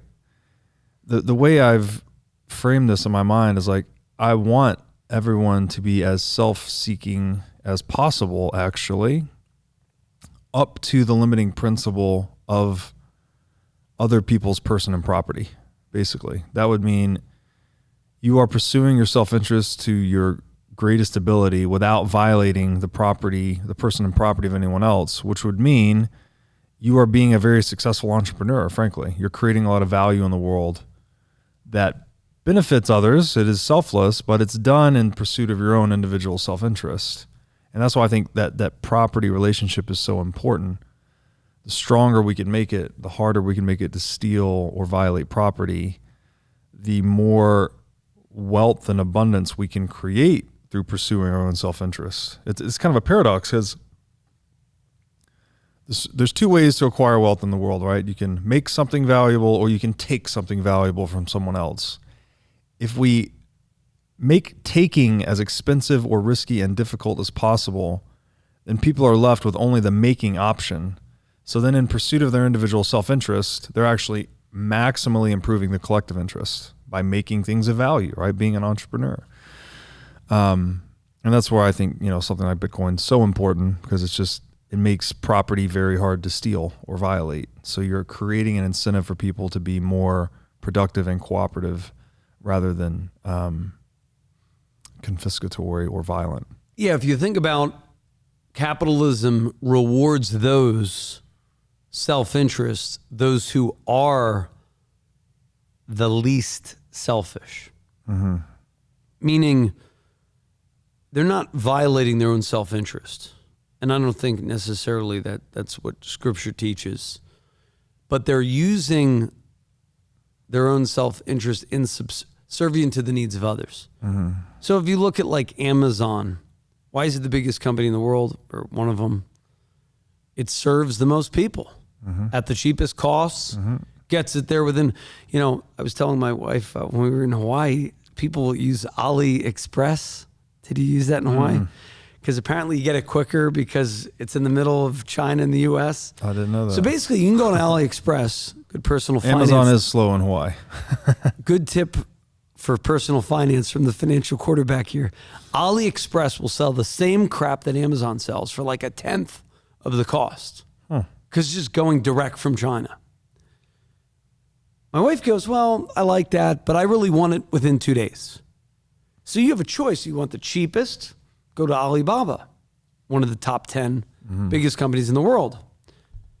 Or you want it fastest and moderately inexpensive, Amazon, also one of the top 10 companies in the world. And you buy it on your iPhone, which, if you think about it, to have, people have said this, your phone, a computer, a Walkman, a TV, back in the day would probably cost like 10 grand. Yeah. To have what this has in the palm of our hands today. Yeah. In effort, Apple and Jobs, when he created it, were very selfless, because they were thinking about what is the user experience. Now, they were selfish. They were self-motivated. It was capitalistic. I'm not decrying that. But I also think that's because we don't have a thought process of property. I think you're right on that. We don't even view... I remember, I went to public school. I don't remember having classes on property. Yeah, no. And I don't. inviolable rights. What did Ketanji, Ketanji Brown Jackson say? That she was questioned.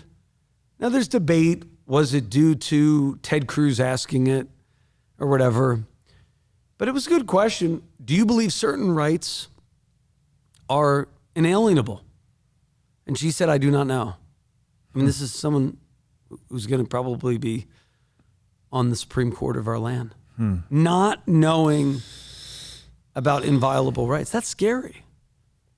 But at least she's truthful, because probably many of them believe what she believes, but would say otherwise. Yeah. Yeah, even there, we're back in the territory of useful fictions, right? The idea of human rights. It's like, and this is a great point too, that to have a right, the flip side of that is it's someone's responsibility, right? If you have a human right to 3 hot meals a day, well, who's the chef?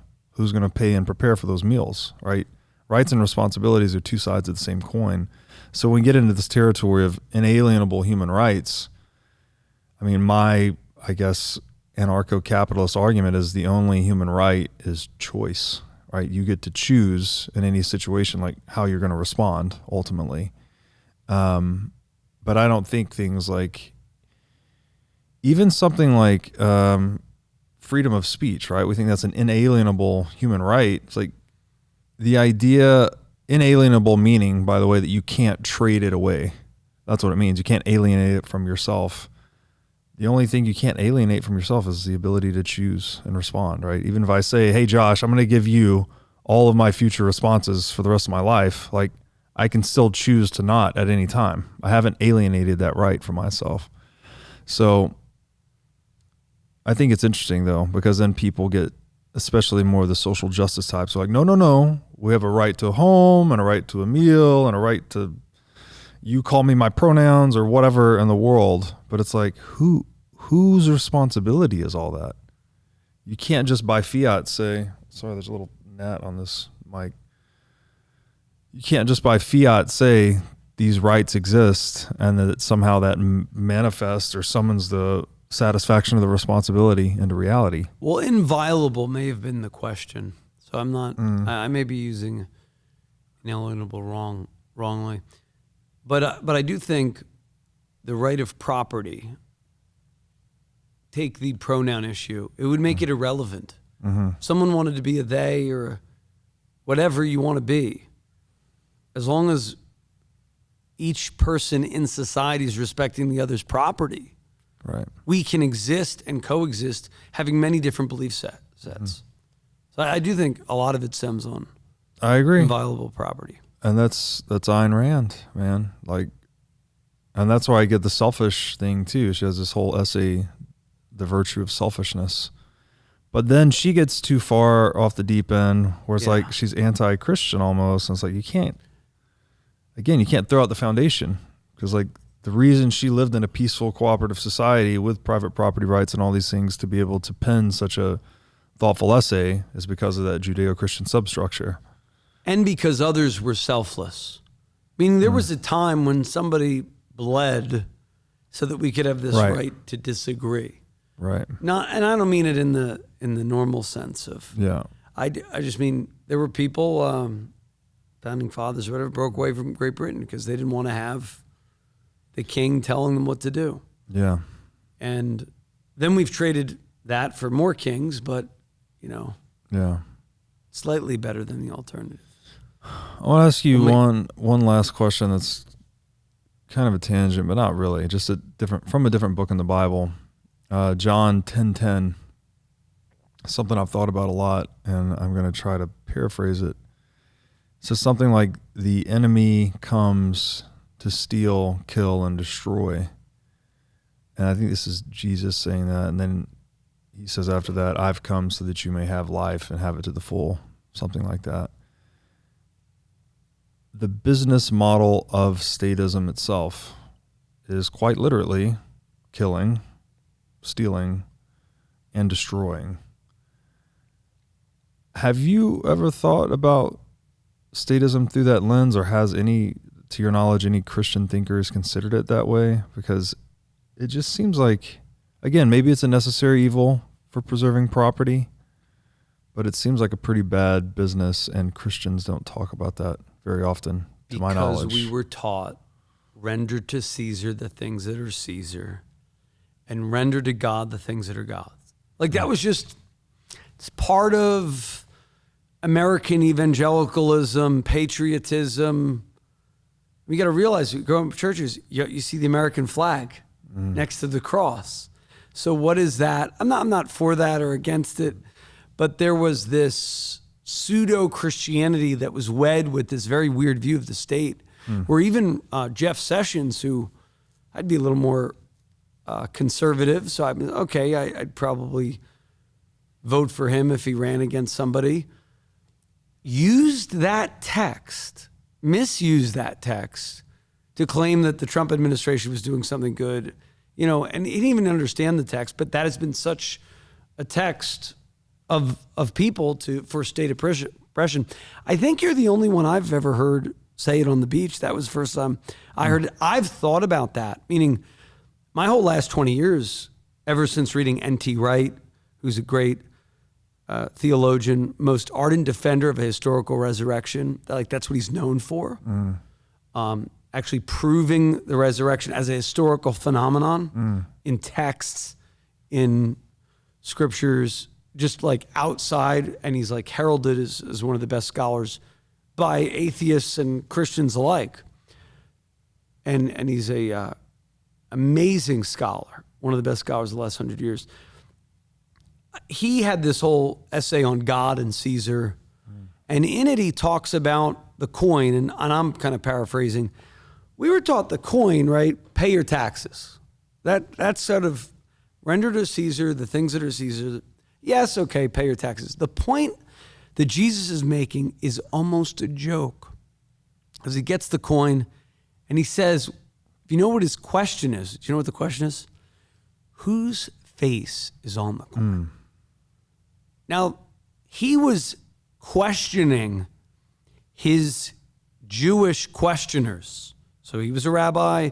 They might have been other rabbis. They were questioning him, kind of casting shade on him for being, non-Orthodox as a Jewish young man. I mean, he might have been like 30 to 33.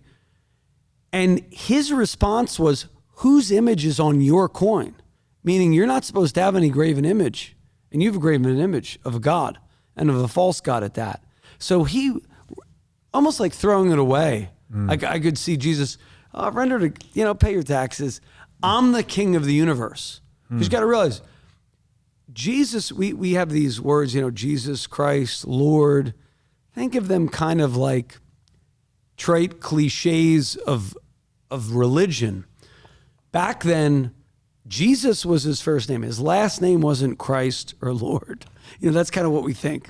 Jesus, Lord meant kurios, which was a direct affront to the empire. So when they would say Jesus is Lord, they were basically saying, Caesar, he has a little fiefdom. Our God's letting him just do his thing, but eventually we're going to have cosmic renewal and we're going to have liberation of the soul. And then what happened 400 years later, sort of Christianity was able to thrive, become pretty much biggest religion on the globe at that time. So I think it's that definition of Caesar and state and God that people are kind of misusing the text.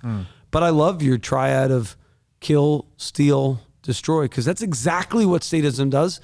And the Bible doesn't give a proof text for state oppression. That's a big thing that I think we have to, like even with the masks and vaccines, they're doing the best they can. Let's respect the higher powers. No, you're not supposed to willingly disrespect them, but pray for them. But I see a different theme from Romans. And in fact, if you read Romans in context, it's actually a rebuke on Roman abuse of power, because it actually says they're supposed to do good. And for it's God's servant for your good, meaning it was like a rebuke. So they were supposed to act for the good of their citizens, and they didn't. So, yeah, I can't reconcile in my mind how a state ever actually could sustainably act for the good of their citizens, given their incentive structure. I don't know. We talk about all these things, and somehow, maybe this is just my own limited viewpoint, but like it comes back to the necessity of something like Bitcoin to veto that, right? Like if you're being mistreated in your state, you should have an option to exit. Ultimately, the power to say no is what makes it a mutual voluntary exchange. If you can't say no under threat of force, then it's involuntary. And today, like even in the U.S., where we're presumably, the free world, or the strongest bastion of the free world, supposedly, if you have a net worth over $2 million and you're not satisfied with the governance services you're receiving in the U.S. and you try to leave, you're going to get hit with an exit tax. So you can't even say no effectively. I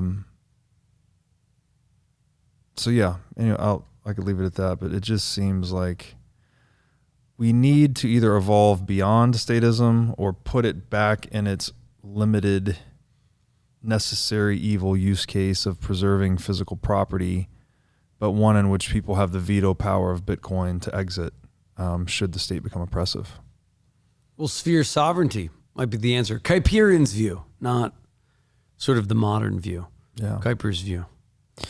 Josh, man, really enjoyed this conversation. Do you want to let my audience know where they can find out more about you or your work? Well, they could go to, just follow me. We have a YouTube, The Financial Quarterback. I'm on Spotify now, iHeartRadio. I have a website called The Retirement Reality Check. I wrote an Amazon best-selling book. And we got Spotify, YouTube, best-selling book. I got a new YouTube channel, so subscribe to that. You were on the show. That's right, yeah. Awesome. All right, dude. Thank you so much. Thank you.